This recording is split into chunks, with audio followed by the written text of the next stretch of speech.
का अड्डा। CNBC आवाज मोतीलाल स्टूडियो मुंबई से लाइव।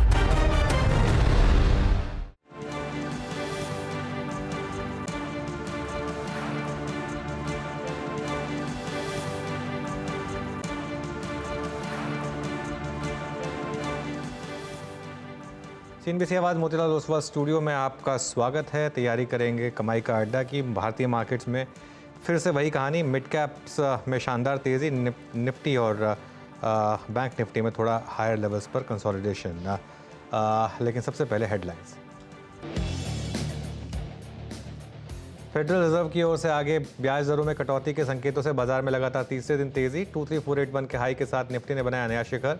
मिड कैप और स्मॉल कैप में भी रिकॉर्ड ऊंचाई। इंडिया विक्स 14 के नीचे फिसला।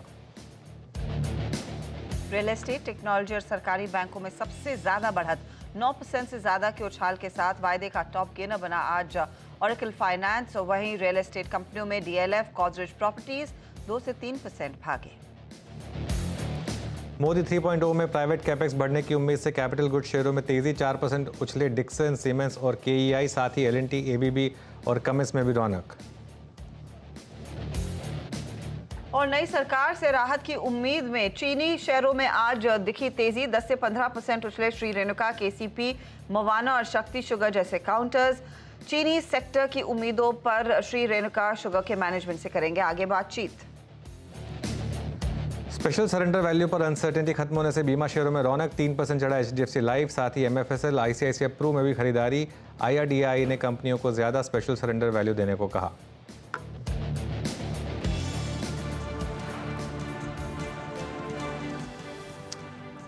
ओके, चलिए एक काम करते हैं, अब शुरुआत करेंगे कमाई का अड्डा की। निफ्टी बैंक निफ्टी में बात करूं इससे पहले एक बार जरा डिफेंस स्टॉक्स दिखा दीजिए एक बार फटाफट। इंट्राडे में हैल और बीएल के शेयर्स, वो जो स्टेटमेंट्स आ रही थी रक्षा मंत्री की तरफ से एक्सपोर्ट पर फोकस और इंडिपेंडेंस डिफेंस पर करने के लिए, उसके बाद आप देखिए किस तरीके की तेज़ी यहाँ पर बनी। हिंदुस्तान एरोनॉटिक्स अब 1.5% ऊपर, और एक बार बीएल का भी शेयर लेकर आइए। बीएल यहाँ पर इस समय ये करीब डे हाई पर। लेकिन अब शुरुआत करेंगे इस शो की, और मार्केट में एक बार फिर वही वीरू हजदा, गुड आफ्टरनून।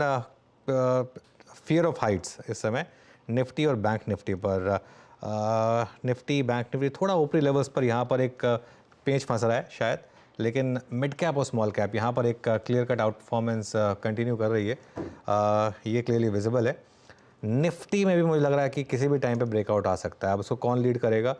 शायद रिलायंस लीड करे, शायद कुछ और स्टॉक लीड करे, लेकिन कभी भी ब्रेकआउट आ सकता है। 23,500 निफ्टी के ऊपर और 50,500 बैंक निफ्टी के ऊपर, तभी क्लियर ब्रेकआउट होगा। तब तक शायद हमको थोड़ा सा मिड कैप में फोकस करना पड़ेगा, और निफ्टी और मिड कैप में, तो निफ्टी और निफ्टी बैंक में थोड़ा सा बाय द टाइम। तो निफ्टी बैंक में गुड आफ्टरनून अनुज, एक इंटरेस्टिंग मूव। तो 23,481, अब मुझे याद है इस हफ्ते की शुरुआत से हम 23,500 23,550 की बात कर रहे थे। उस डायरेक्शन में क्लियरली वो मूव्स आते दिखाई दिए हैं। तो क्या ऑल इन है ये मार्केट में तेजी? क्या वैसे ही अप्रोच करना है आज के भी दोपहर के सत्र को? देखिए हजदा, इस मार्केट में एक चीज़ बहुत क्लियर है, ये मार्केट आपको इस तरीके से कमाई नहीं करके दे रहा है कि आप सुबह उठें, क्यूज देखें, अब मार्केट में गैप अप हो तो बाय करें। उसके लिए आपको पैसे नहीं देगा ये मार्केट। कल एक व्यू था कि कल एक इंटरडे में डिप आया था, कल टुवर्ड्स एंड मार्केट डे लो पर बंद हुआ था, तब एक व्यू था कि अब आप लॉन्ग पोजीशन लेकर जाइए तो आपको कल अच्छा मार्केट ट्रेड देगा। आज मार्केट ने सुबह से गैप अप दिया और ओपन हाई है। आज का जो ओपन था वही आज का हाई था, 23,481। तो इशू यही है कि मार्केट में चीज़ें कैसे चलती हैं। पोजिशनल लॉन्ग, इंट्राडे में डिप्स पर बाइंग, ये बेसिकली ये मार्केट है। मुझे लग रहा है अभी भी दौड़ने को तैयार है निफ्टी। 23,450 और 23,500 तक के लेवल्स मुझे लग रहा है एक्सपायरी पर पॉसिबल है। अब मार्केट में कुछ भी हो सकता है, लेकिन एक बेसिक व्यू मेरा ये बन रहा है कि शायद पॉसिबल हो यहाँ पर। तो लॉन्ग रहें और दिन के लो इसको स्टॉप लॉस रखें। और मुझे ऐसा लग रहा है कि रिलायंस और निफ्टी आईटी दोनों अच्छे लग रहे हैं। लेकिन वीरू को भी जोड़ते हैं। वीरू, गुड आफ्टरनून, और शो की शुरुआत में एक अच्छी खबर आ रही है वीरू।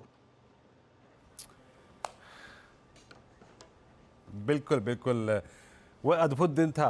रास्ता में और अनुज एक साथ थे, और क्या वो दिन था जब काउंटिंग शुरू हुई।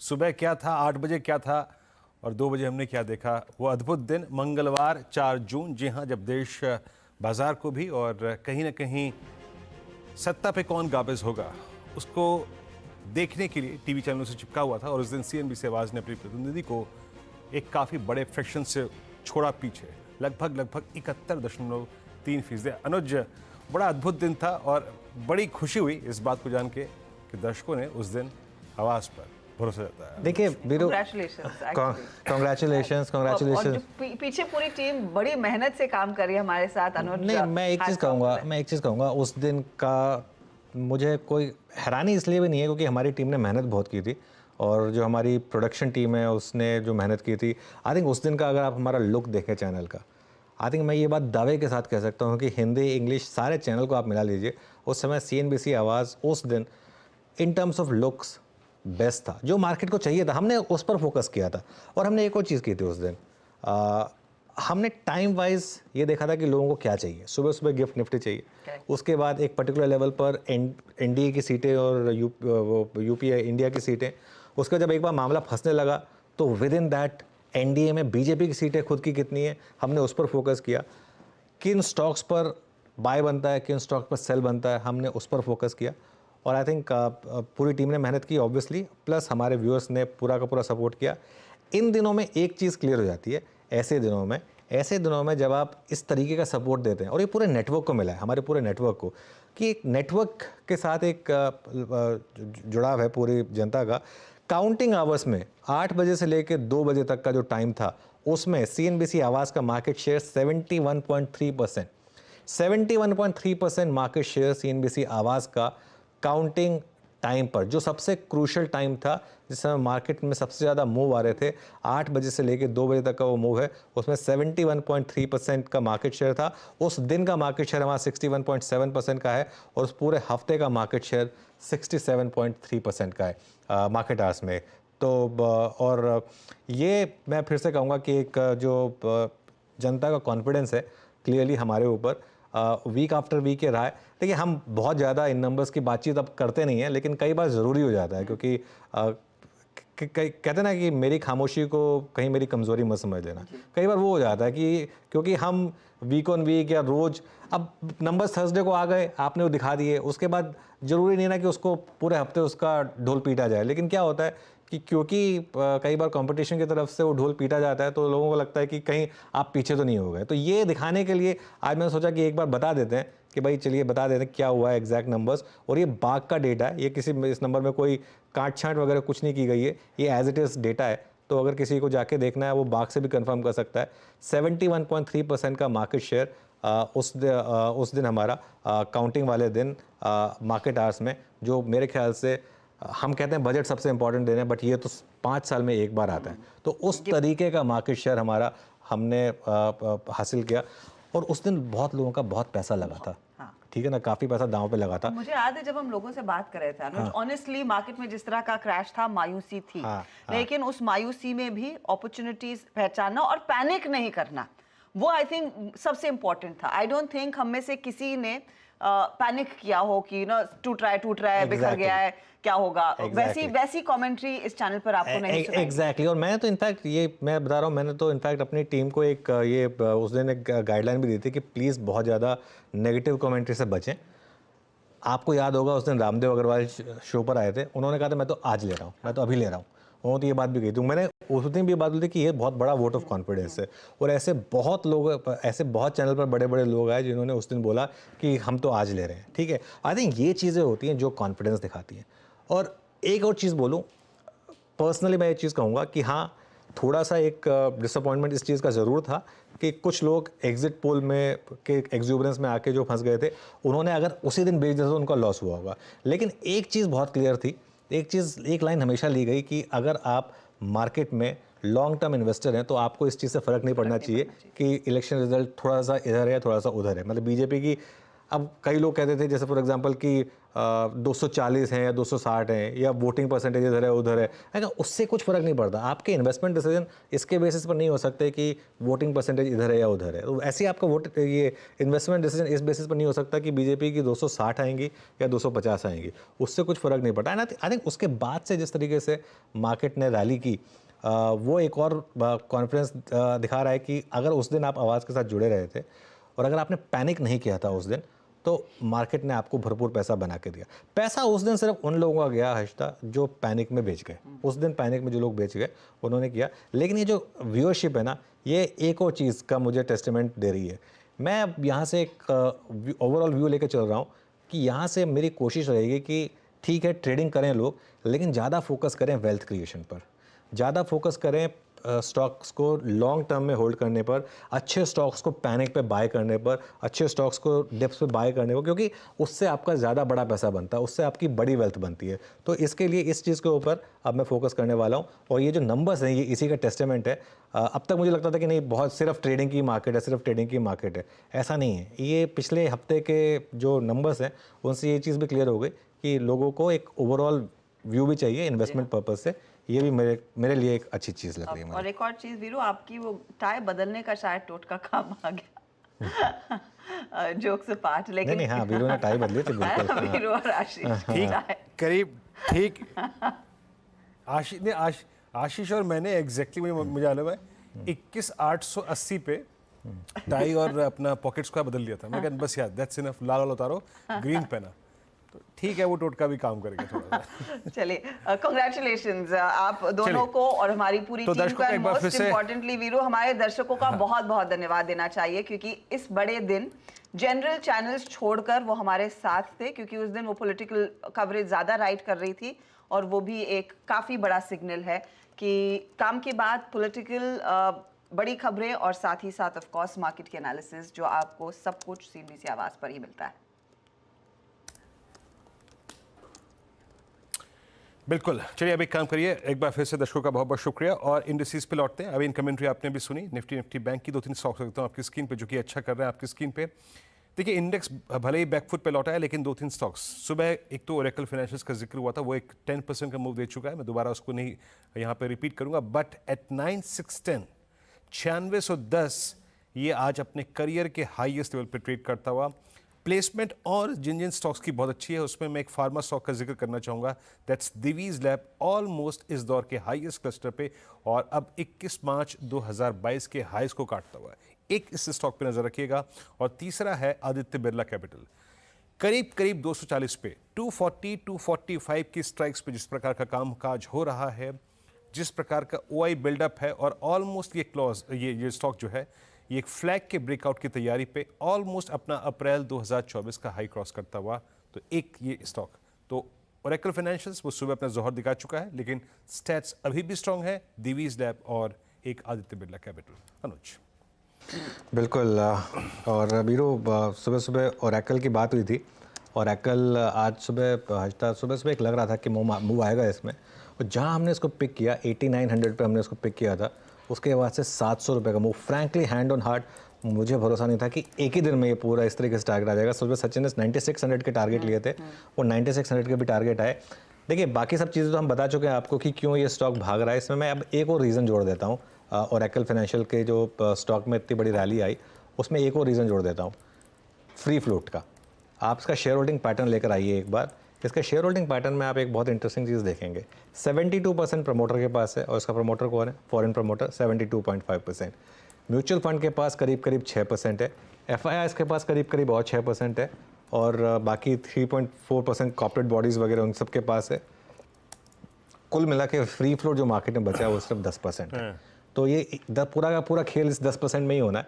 इसके लिए यहाँ पर जब भी इस तरीके की कोई पॉजिटिव खबर आती है, उसके बाद स्टॉक में पंख लग जाते हैं, और इस तरीके से ये स्टॉक दौड़ता है। जी हाँ, काफ़ी बड़ा एक्शन इनफैक्ट इस स्टॉक में। चलिए हमारे जानकारों को अब जोड़ना शुरू कर देते हैं अनुज, क्योंकि क्लियरली एक क्रक्स हमें मिल गया है। आप साथ में वो तेजी मंदी वाले स्टॉक्स दिखा दीजिएगा, लेकिन ट्रेड इस समय क्या लेना है उसकी तैयारी शुरू करते हैं। फंडामेंटल्स पर आशीष चतुर्मोता हमारे साथ है, और टेक्निकल कॉल्स के लिए हमारे साथ प्रकाश काबा, मानस जायसवाल, प्रशांत सावंत, आशीष बहेती, शिल्पा रावत और रुचित जैन जुड़ गए हैं। तो सबसे पहले गाबा साहब, आफ्टरनून, बताइए आपका ट्रेड क्या रहेगा इस घंटे के लिए? Well, good afternoon you. लगता तो ऐसा है कि मुझे IT क्षेत्र में ध्यान देना चाहिए। डिक्सन पर ट्रेड करें 10,753 पर, स्टॉप होगा 10,600, करीब 150 का। जैसा मोमेंटम है, तेजी है, थोड़ा स्ट्रेच है, लेकिन वो मोमेंटम लगता है 11,000 के पार ले जाएगा। तो 11,000 के आसपास प्रॉफिट बुकिंग कर सकते हैं। ये ट्रेड आज का नहीं है, आज के कल तक भी हो सकता है। डिक्सन ध्यान देना चाहिए on the long side. Okay, Dixon पे ध्यान दें on the long side. Shilpa ji भी जुड़ गए हमारे साथ। Shilpa ji good afternoon. शिल्पा जी आपकी ट्रेड। Good afternoon everyone. मेरा अभी के लिए ट्रेड रहेगा दीपक नाइट्रेट में। पूरे सेक्टर में मोमेंटम है और ये स्टॉक बहुत अच्छे लेवल पे है। रिस्क रिवॉर्ड रेशियो भी थोड़ा पोजिशनल ट्रेड के लिए भी बहुत स्ट्रांग है। अगर आप यहाँ पे देखेंगे तो 2600 के भी लेवल्स आपको पोजिशनल अभी यहाँ से दिख रहे हैं। तो Deepak nitrate with stop loss of यहाँ पे 2400 इन फ्यूचर्स आप इसमें ट्रेड ले सकते हैं। इमीडिएट टारगेट जो रहेगा वो 2460 का रहेगा। इसके ऊपर सस्टेन करता है तो eventually it will move towards 2600।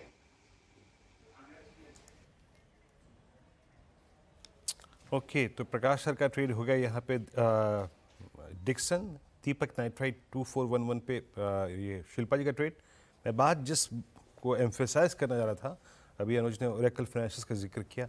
आज बिग टिकट साइज के काउंटर्स जो है ना वो बहुत अच्छा मूव दे रहे हैं। मानस गुड आफ्टरनून, आपका ट्रेड इस वक्त का।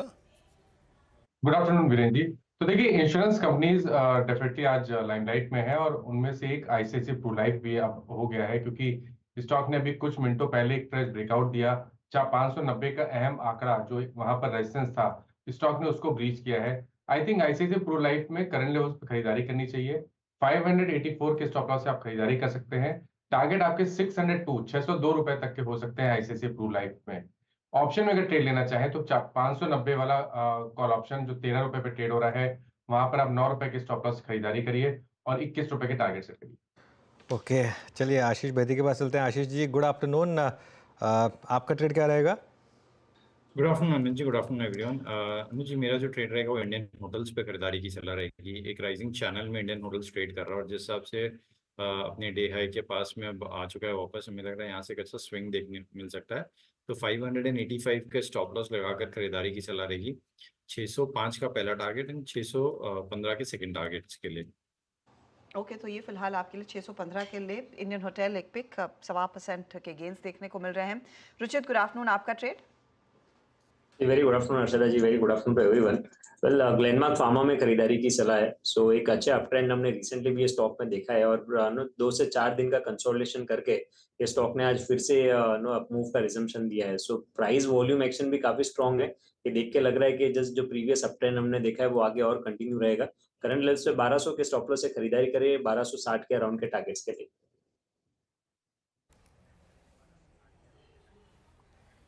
ओके चलिए, तो यहाँ पे कॉल्स टेक्निकल पूरी हो गई और देखिए टेक्निकल कॉल्स में सब कुछ था, चाहे वो आईटी हो गया, चाहे यहाँ पर वाइट गुड हो गया, यहाँ पे आईसीआईसीआई प्रू हो गया।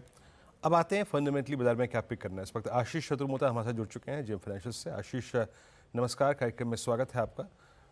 आपका आज का कन्विक्शन आइडिया क्या रहेगा Ashish? Good afternoon Virendra, good afternoon Anuj और हर्षदा। देखिए मुझे लगता है कि एक अच्छे खासे करेक्शन के बाद मुझे लगता है वापस एक बहुत अच्छा बेस बिल्डिंग डिफेंस स्टॉक में शुरू हो चुका है और जिस तरह से एक अच्छा मैं जिस तरह का बेस फॉर्मेशन देख रहा हूँ, मुझे लगता है कि बाइंग इंटरेस्ट अब इन स्टॉक्स में देखने को नजर आएगा और वहां पर पे गार्डन रिच शिप बिल्डर्स मेरी एक प्रिफर्ड चॉइस रहेगी। एज अ डिस्क्लोजर स्टॉक हमारे पोर्टफोलियो में है और मुझे लगता है कि एक स्टीप करेक्शन के बाद जिस तरह से अब यहाँ पे बेस बन रहा है, मुझे लगता है इसमें इंटरेस्ट काफी रहेगा। अब अगर से आप देखें ऑर्डर बुक तो 23,700 करोड़ की ऑर्डर बुक इस कंपनी की है, जो कि almost 10 times book to bill ratio indicate कर रहा है। और शिप बिल्डिंग स्पेस एक ऐसा है जहां पर पे हमें लगता है पूरी नेवी में करीब 3,85,000 करोड़ की एक अपॉर्चुनिटी साइज है। और इस इलेक्शन के आउटकम के बाद एक क्लैरिटी आ गई जब हमारे प्राइम मिनिस्टर ने बहुत ही स्ट्रांगली एक एम्फोसिस दिया कि डिफेंस को हमको इंडिजिनाइजेशन पूरी तरह से करना और इवेंचुअली फोकस करना है एक्सपोर्ट अपॉर्चुनिटी पे। तो मुझे लगता है फोकस काफी बना रहेगा और हम देख रहे हैं कि यहाँ पर पे इंटरेस्ट वापस आता हुआ नजर आ रहा है। तो मैं समझता हूँ कि 1350 पे एक अच्छा बेस बना है। इवेंचुअली मुझे लगता है 1800 रुपए तक के potential upside garden rich ship builders के स्टॉक में देखने को नजर आ सकता है। ओके, मीनवाइल मार्केट फिर फिसला हायर लेवल से। निफ्टी 23,376 पर और ये थोड़ा सा डिसअपॉइंटिंग, क्योंकि लग रहा था कि शायद 23,400 23,450 तक के मूव्स एक बार ओपन होंगे, लेकिन फिर थोड़ी सी मार्केट में हायर लेवल से प्रॉफिट बुकिंग आई। और सबसे बड़ा कारण आईटीसी और आईसीआईसीआई बैंक दोनों स्टॉक ये अब डे लो पर आ गए। इनफैक्ट आईटीसी अब इस समय देखिए एकदम लोवेस्ट पॉइंट पर और आईसीआईसीआई बैंक ने काफ़ी ड्रैग किया। पूरा का पूरा बैंक निफ्टी में जो ड्रैग आया है वो आईसीआईसीआई बैंक की वजह से आया है इस समय। आईसीआईसीआई बैंक डे लो पर। अनुज, ये पूरे हफ्ते देखने को मिला है। अच्छा, कल मैं समझती हूँ कि ओवरनाइट एक बड़ा इवेंट था, तो लोग शायद थोड़ा सा कॉशियस रहना चाहे, लेकिन आपको याद होगा सोमवार को हमने एक मजबूत शुरुआत दिखाई, फिर क्लोजिंग तक थोड़ा सा खिसके नीचे, कल ये हुआ, आज भी वही स्थिति होती दिखाई दे रही है। क्या कुछ कंसर्न है इस समय, या फिर मुझे ये पैटर्न समझ नहीं आ रहा? नहीं देखिए हजदा, एक चीज़ है, एक सपोज करिए अब मैं एक काम करता हूँ, निफ्टी का ना 1 महीने का चार्ट रख दीजिए एक बार जरा स्क्रीन पर। निफ्टी का 1 महीने का चार्ट अगर आप देखेंगे तो एक चीज़ क्लियर हो जाएगी। अब ये देखिए, ये जो बीच में एकदम तेज़ी से ऊपर गया और एकदम तेज़ी से नीचे आया, इसने मार्केट का वो इक्विलिब्रियम बिगाड़ा था। इस चार्ट पे रहेंगे क्योंकि वो एग्जिट पोल से एकदम से 700 पॉइंट भाग गया।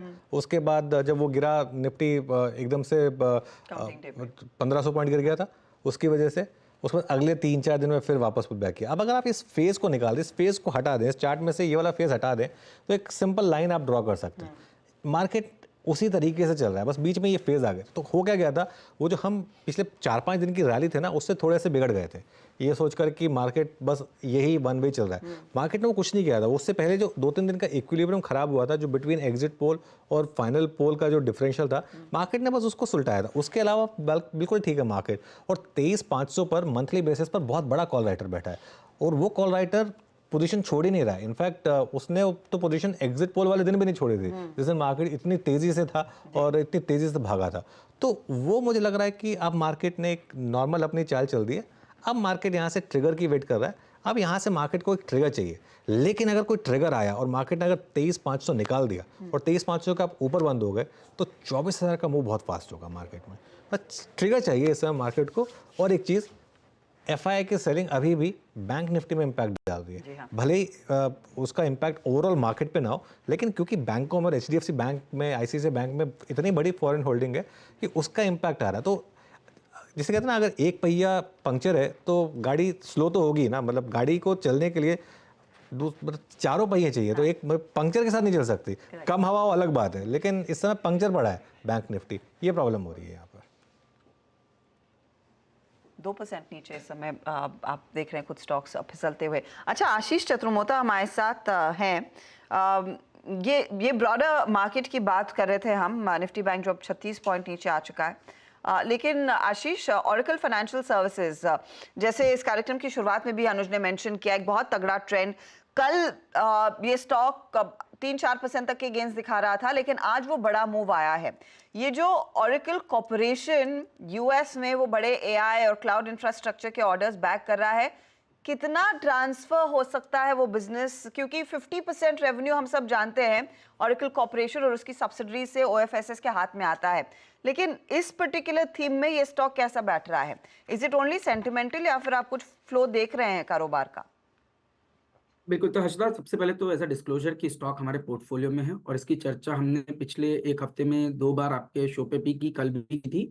तो मुझे जो सबसे पहले इसके अंदर में एक बात, पेरेंट कंपनी को जो ओरेकल कॉर्प में हमें तेजी देखने को मिली, और जिस तरह के इन्होंने एक इंडिकेशन किया कि डबल डिजिट ग्रोथ यहाँ पर पे आने की तैयारी कर रही है, उसका रिफ्लेक्शन है। क्योंकि यूएस की जो कंपनी है उसका बहुत बड़ा बिजनेस इंडिया बिजनेस को भी आएगा। अब एग्जैक्ट उसको क्वांटिफाई करना तो डिफिकल्ट है, बट सेंटिमेंटली ये काफी पॉजिटिव है, क्योंकि अभी हम देख रहे हैं कहीं ना कहीं आईटी कंपनीज ने इस तरह के गाइडेंस हमें देखने को नजर नहीं आ रहे, जहां पर पे और डबल डिजिट जहां पर पे हम बात करें ऐसी ग्रोथ की, तो कहीं पे भी बात नहीं हुई। तो वहां पर पे अगर से ओरेकल फाइनेंस इस माहौल में डबल डिजिट ग्रोथ की बात करता है, तो ये बहुत ही पॉजिटिव है। इसका इंपैक्ट मेरे हिसाब से स्टॉक में बना रहेगा। दूसरा कारण अनुज ने कहा बिल्कुल कि प्रमोटर होल्डिंग ही 75% के आसपास है और काफी इंस्टीट्यूशनल होल्डिंग है, तो फ्लोट कम है, और ऐसे समय पे जब कोई पॉजिटिव ट्रिगर आता है तो वो स्टॉक के लिए पॉजिटिव रहेगा, और वो मुझे लगता है स्टॉक को इवेंचुअली 10,000 के ऊपर के स्तरों को दिखाता हुआ नजर आ जाएगा।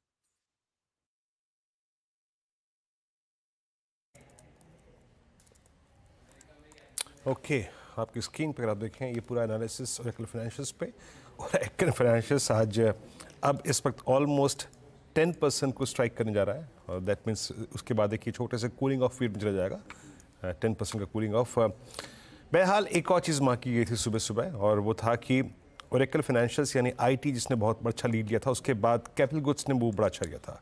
सिमेंस आज आप देखिए अपने एक बार फिर से करियर का हाई छुआ इसने। उसके बाद आप लेके आइए एक बार जरा प्लीज़ एबीबी, आज सुबह इसने भी काफ़ी स्ट्रॉन्ग मूव जनरेट किया था और करीब करीब 8,420 पे एक बार फिर से ये आई थिंक 4 जून वाली कैंडल के अंदर एंटर कर चुका था। और थर्ड वन था, तीसरा जो था वो था ऑलमोस्ट आपकी स्क्रीन पर आएगा LNT। आज सुबह इनफैक्ट आफ्टरनून में भी इस पर बातचीत हुई 3691। एक बार आशीष भाटी जी, तीनों में से अभी भी इस अगले कुछ 4-5 सेशन के लिए प्ले करना हो तो क्या पिक करेंगे आप? कैपिटल गुड्स में कोई स्टॉक या फिर कोई ऑप्शन?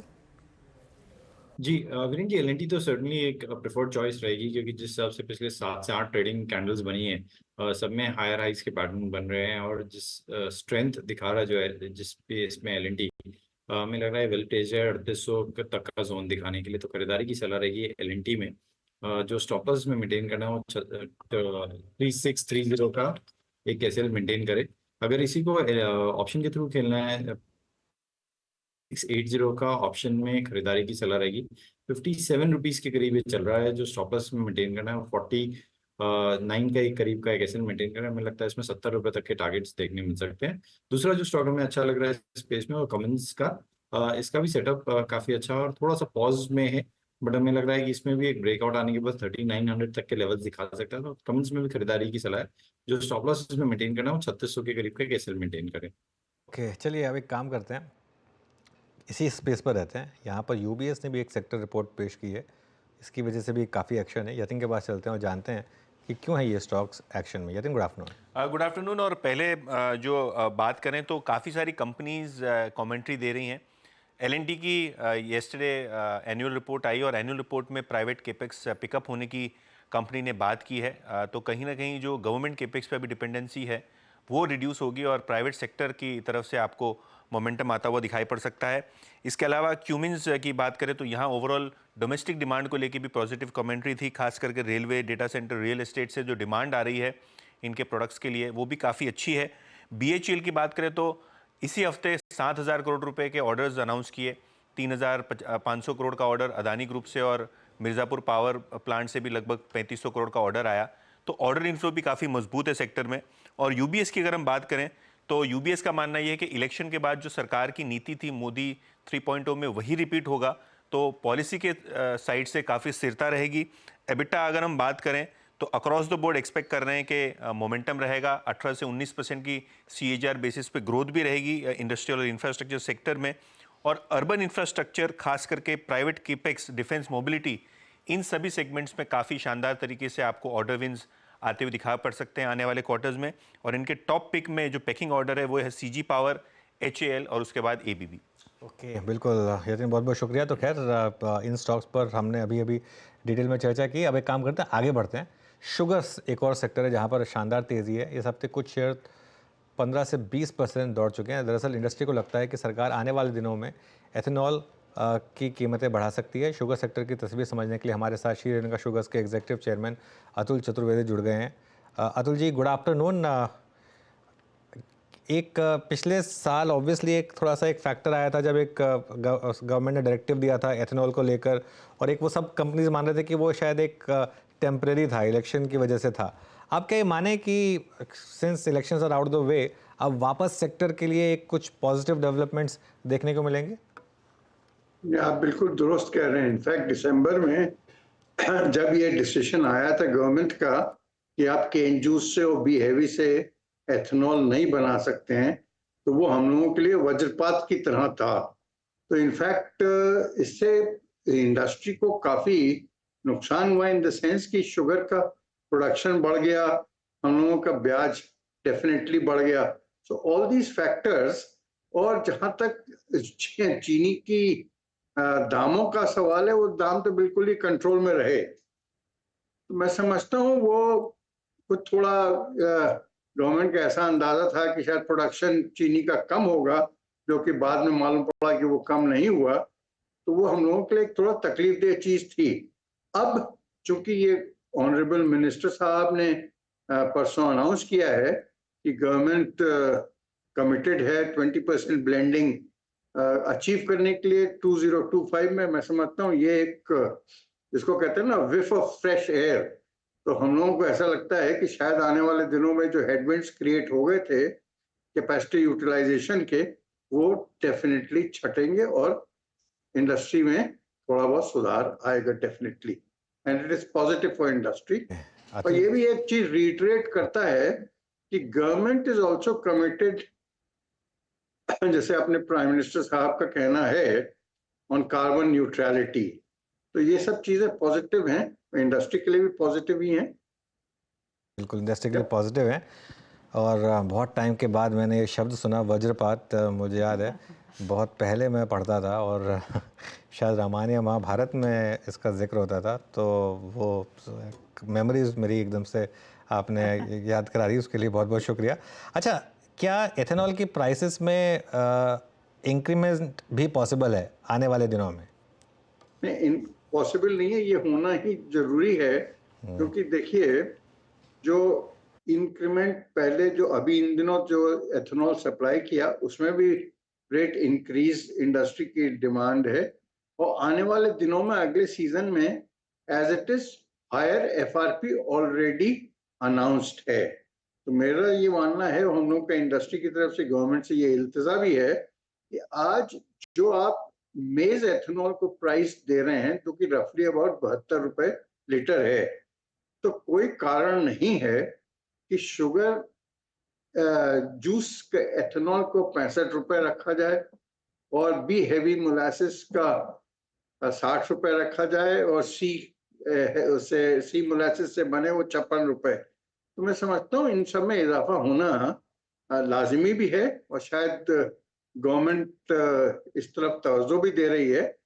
हम लोगों की तो ये रिक्वेस्ट रहेगी कि जो केन जूस का एथेनॉल है, एक तो उसको आगे बनाने की परमिशन दी जाए अगले सीजन के हिसाब से और बी हेवी से, और सेकेंडली केन जूस एथेनॉल का दाम मेज एथेनॉल के आसपास रखा जाए, और जो बी हेवी का है वो रफली जो आज डिफरेंस है 5 रुपए का, उस हिसाब से उसको भी करीबन 67 रुपीज के आसपास किया जाए। ये ऐसी इंडस्ट्री की डिमांड है और गवर्नमेंट से इंटरेक्शन भी हो रहा है। हमें समझता हूँ कुछ ना कुछ इस पर एक्शन एक्सपेक्टेड है और होना भी चाहिए। Chaturvedi ji, good afternoon. एक अंदाजा हमें दे सके कि फिर इस समय फिर किस किस यूटिलाइजेशन पर आप लोग अब एथेनॉल बना रहे हैं एट द मोमेंट, और अज्यूमिंग ये जल्दी सरकार की तरफ से अप्रूवल आ जाता है, फिर क्या आप फुल कैपेसिटी पर लौट पाएंगे? नहीं, देखिए अभी जो केन जूस का एथेनॉल बनता है वो केवल ड्यूरिंग क्रशिंग सीजन बन सकता है। अभी क्रशिंग सीजन तो प्रैक्टिकली खत्म हो चुका है, तो अभी जो भी एथेनॉल बनेगा वो बी हेवी जो लोगों के स्टॉक में है उससे, और जो सी मोलासिस वाला है। तो इस पीरियड में बहुत ज्यादा अपना इफेक्ट नहीं होगा, पर डेफिनेटली अगले सीजन के हिसाब से उसमें डेफिनेटली फर्क पड़ेगा कैपेसिटी यूटिलाइजेशन का। एज इट इज ये सीजन तो अपना गुजर गया जिसमें कि डिस्टिलरीज का कैपेसिटी यूटिलाइजेशन काफी कम हो गया था because of ban on cane juice और बी हेवी।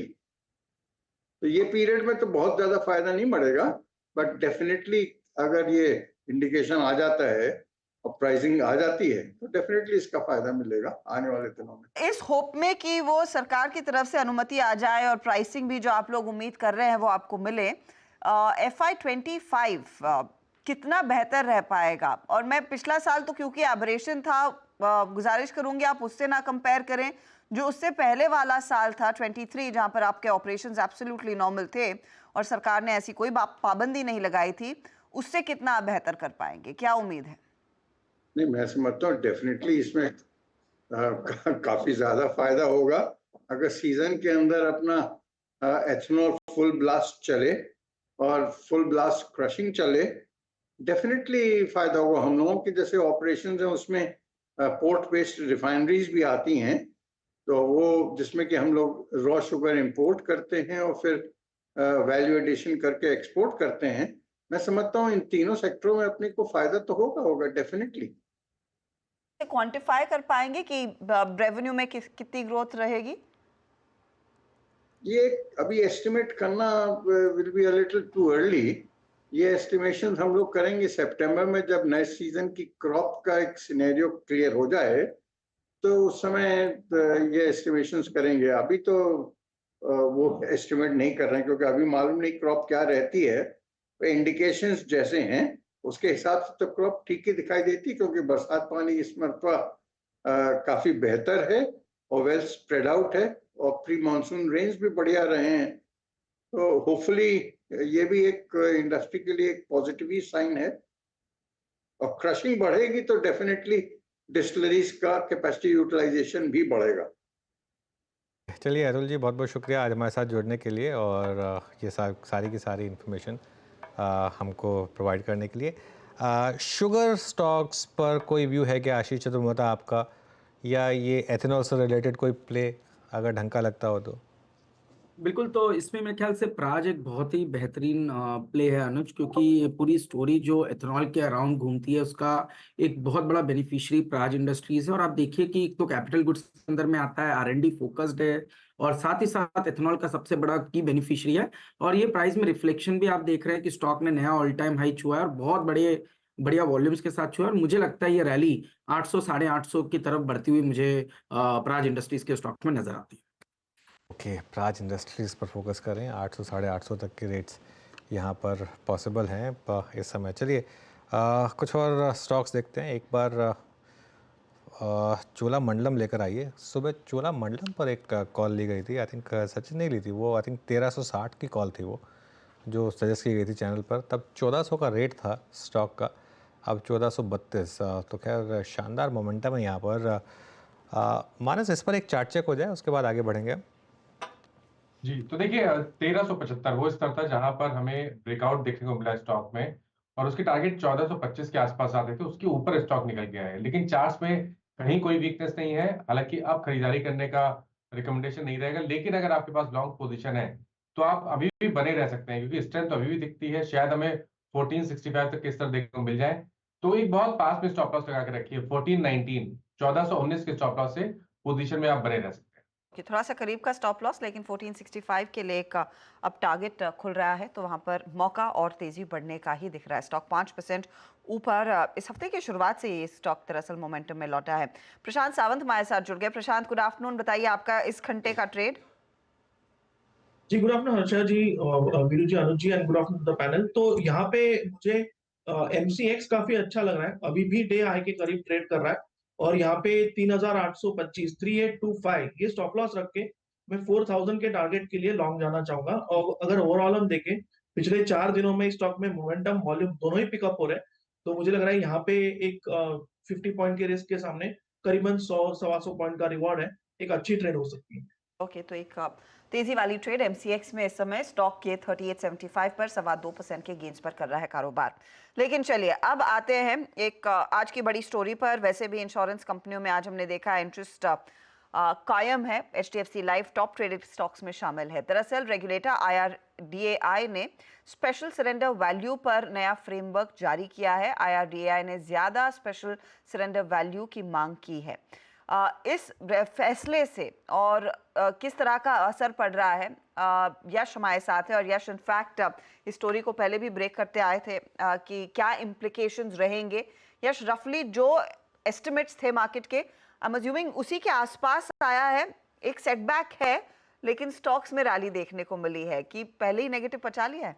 हर्षिता, सेटबैक है और काफ़ी बड़ा सेटबैक है। और ये जो मामला जो सरेंडर वैल्यू का है वो शुरुआत से काफ़ी दिक्कत भरा रहा है लाइफ इंश्योरेंस कंपनीज़ के लिए।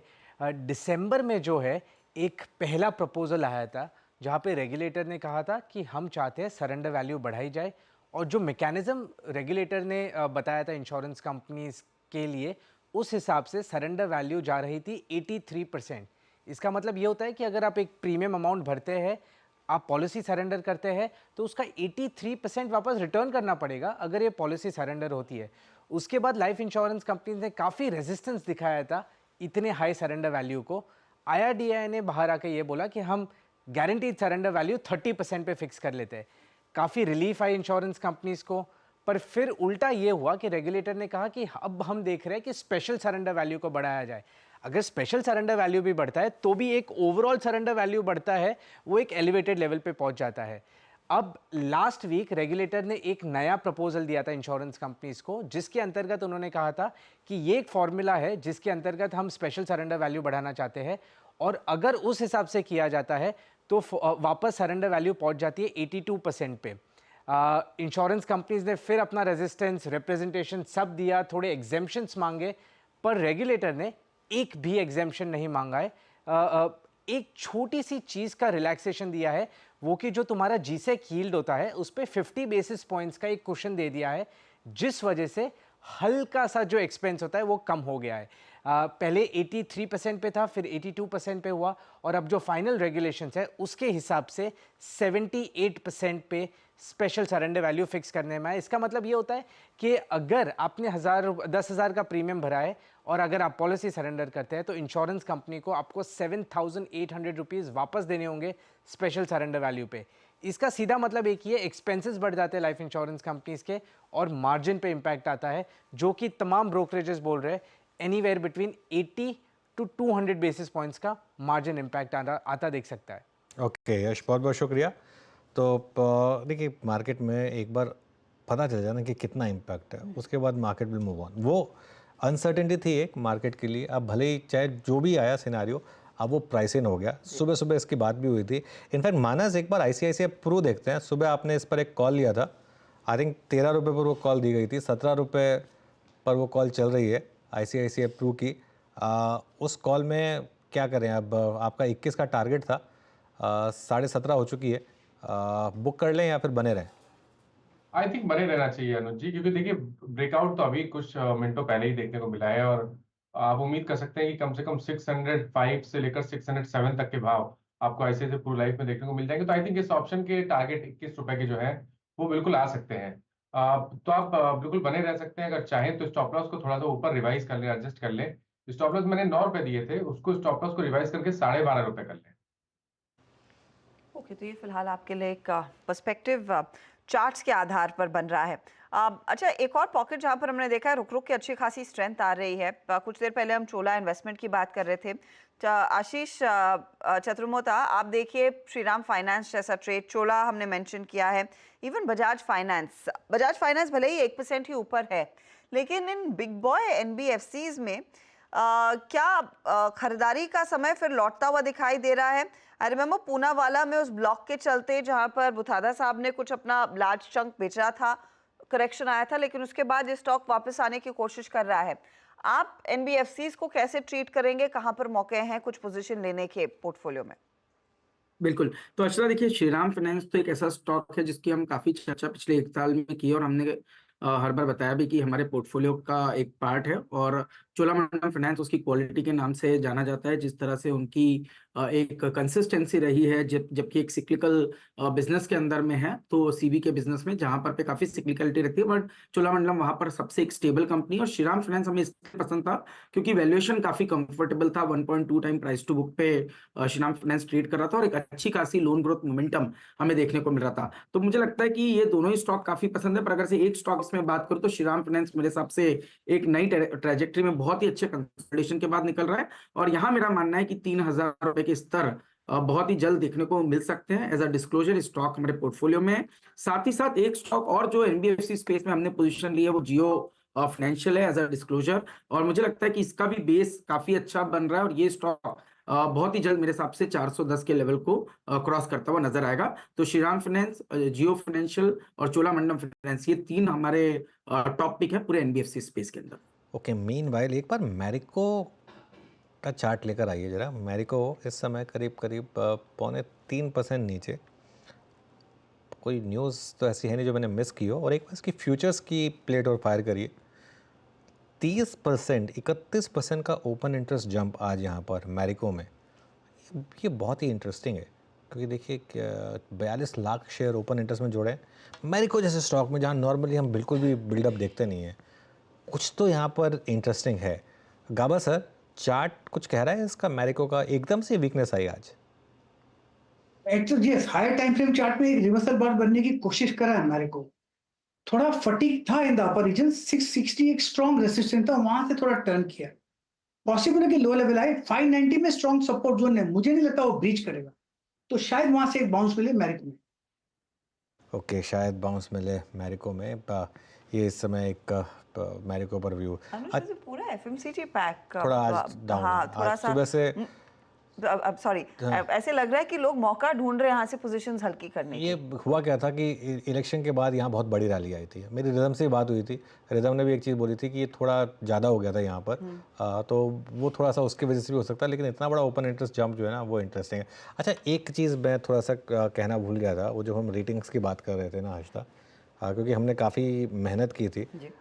मैं एक और रीज़न, मैं नॉर्मली रेटिंग्स की बात ज़्यादा करता नहीं हूँ, लेकिन एक और रीज़न जो मैं रेटिंग्स की बात उस समय करना चाह रहा था और इतना टाइम उसके ऊपर स्पेंड करना चाह रहा था, उसका कारण ये भी था कि उस दिन ना हमने बहुत मेहनत की थी, और मुझे इसके लिए मैं इस नंबर का वेट कर रहा था कि ये नंबर आए और पता चले कि हमारी मेहनत कैसी रही, क्योंकि और मेहनत हमने नॉट जस्ट हमारे सेट को लेकर, कि हमारा जो सेट था, जो हमारा एआर था, वो सब जो था उसके लिए लेकर नहीं, मेहनत इस चीज़ को लेकर कि हर आधे आधे घंटे, एक एक घंटे की प्रोग्रामिंग को ब्रेक करके कि उसमें कौन गेस्ट होना चाहिए, उसमें कौन एंकर होना चाहिए, और एक जिसकी जो कोर कॉम्पिटेंस है उसको वो काम दिया जाए, उस हिसाब से हमने उस पर काफ़ी मेहनत की थी। तो ये एक और रीज़न था कि मैं थोड़ा सा उस दिन के नंबर्स की वेट कर रहा था कि उस दिन के वो रेटिंग्स के नंबर्स आए, क्योंकि मुझे तो कॉन्फिडेंस था कि उस दिन हमारा प्रोडक्ट वाकई में सबसे शानदार था, लेकिन अभी जो नंबर्स आए उन्होंने वापस इस चीज़ को एक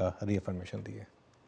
चलिए, अब चार का चौका का की बारी आ रही है। वो आपकी स्क्रीन पर लेकर आते हैं सारे ट्रेड्स। हमारे साथ हमारे जानकार हैं जो आपको बताएंगे कि कौन सा ट्रेड कब लेना है और किस स्टॉक में। लेकर आइएगा प्लीज़ वो सारे डिटेल्स। शिल्पा सस्ता ऑप्शन तैयार कर रही है, मानस एफनो सुपरस्टार देंगे, आशीष भैती से समझेंगे चार्ट का चमत्कार, और आशीष चतुर्मोता हैं हमारे लिए मिड कैप फंडा बताने के लिए। शिल्पा जी फिर बताइए सस्ता ऑप्शन ट्रेड इस समय का।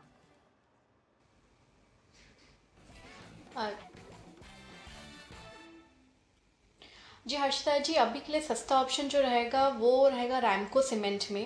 रैमको सीमेंट में पिछले 2 दिन से मोमेंटम बहुत स्ट्रांग है और यहाँ पे मुझे लगता है ये 920 तक के लिए अभी एक लेवल के लिए अपसाइड जा रहा है। तो यहाँ पे 900 का ही एक कॉल आप ले सकते हैं जो 12 रुपये में अभी ट्रेड कर रहा है। स्टॉप लॉस 8 रुपये का रखिए। पहला टारगेट रहेगा 16 से लेके 17 के बीच में।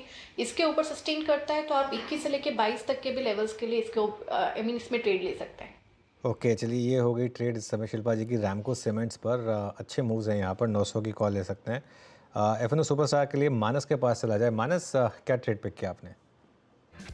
अनुज जी, एचएएल पे आप ध्यान दीजिए, क्योंकि एचएएल में हम 3-4 दिनों से कंसोलिडेशन देख रहे थे, लेकिन अभी कुछ मिनटों पहले यहाँ पर एक फ्रेश ब्रेकआउट देखने को मिला है, बेहतर वॉल्यूम देखने को मिले हैं, तो एचएएल के फ्यूचर में खरीदारी करनी चाहिए। 4939 ये आपके स्टॉप लॉस रहेंगे, तो 100 रुपए नीचे स्टॉप लॉस है, लेकिन टारगेट बड़े हैं। 5250 तक के टारगेट्स पॉसिबल हैं एचएएल के फ्यूचर में, तो वहां पर खरीदारी करिए। 5050 वाला कॉल ऑप्शन ले सकते हैं, 160 रुपए के आसपास के भाव चल रहे हैं। इसमें 119 रुपए के स्टॉप लॉस से आप खरीदारी कर सकते हैं 240 रुपए के टारगेट के लिए।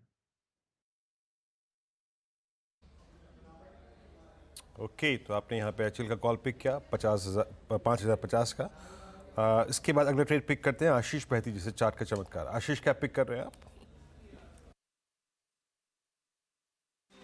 वीरेंद्र जी, डिफेंस की थीम ही कंटिन्यू रखूंगा। बीएल बहुत अच्छा चार्ट स्ट्रक्चर बना हुआ है और डे हाई के पास ट्रेड कर रहा है, और जिस हिसाब से बीएल में मोमेंटम बना इंट्राडे स्विंग में वो काफी इंप्रेसिव लग रहा है। तो 290 का एक स्टॉप लॉस लगाकर खरीदारी की सलाह रहेगी। 300 का पहला टारगेट और 305 के सेकंड टारगेट के लिए इसमें पोजीशन बनाई जा सकती है। ओके, और अब चलते हैं आशीष चतुर्मोता के पास मिड कैप फंडा के लिए। आशीष जी बताइए, क्या रहेगा आपका मिड कैप फंडा?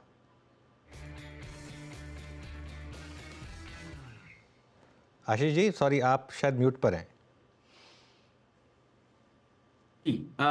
सॉरी, मैंने कहा कि डिफेंस की थीम हमें काफी पसंद आ रही है और इसमें हमने गार्डन रिच की बात की। मझगांव डॉग भी हमें काफी अच्छा लगता है, बट क्योंकि उस थीम को अब अलग रखते हैं, वो ऑलरेडी हमने इस पे काफी चर्चा भी की है। अब मुझे लगता है कि वाटर ट्रीटमेंट की जो थीम है वो हमें काफी पसंद है और उसमें वाटेक वाबाग के बारे में बात करना चाहूंगा। जो ये स्टॉक हमारे पोर्टफोलियो में भी है और काफी इस पे हमने पहले भी रिकमेंडेशन दी थी और हमें अच्छा लगता है। और मुझे लगता है ये जो डिप आई है 3 दिन की, एक अच्छी अपॉर्चुनिटी क्रिएट कर रहा है, क्योंकि कंपनी की जो ऑर्डर बुक है वो ऑलमोस्ट 12,500 करोड़ की है, जो कि 4 time book to bill ratio इस कंपनी का है। वाटर ट्रीटमेंट के अंदर में ये कंपनी एक तरीके की टेक्नोलॉजी कंपनी है जो R&D पे बहुत ज्यादा फोकस्ड है, और ये इससे पता चलता है कि कंपनी के पास 125 प्लस पेटेंट्स है और पिछले करीब मेरे ख्याल से 25 प्लस कंट्रीज के अंदर में ये कंपनी अभी ऑपरेट कर रही है, तो एक बढ़िया एमएनसी कंपनी के तौर पर इसको देखा जाता है। और अभी ये कंपनी ने एक बहुत ही इंटरेस्टिंग चीज ये की कि पहले ईपीसी सेगमेंट में थे, अब इन्होंने जो अपना फोकस है वो इंजीनियरिंग और प्रोक्यूरमेंट पे रखा है, क्योंकि वहां पर मार्जिन काफी ज्यादा आती है। इसलिए आप देखेंगे पहले जहां इनकी मार्जिन 8-9% की एबिटा मार्जिन थी, अब वो 13% के आसपास एबिटा मार्जिन पहुंच चुकी है। तो हमें लगता है ये कंपनी एक बहुत स्ट्रक्चरल ट्रेंड स्टोरी की तरफ कन्वर्ट हो रही है।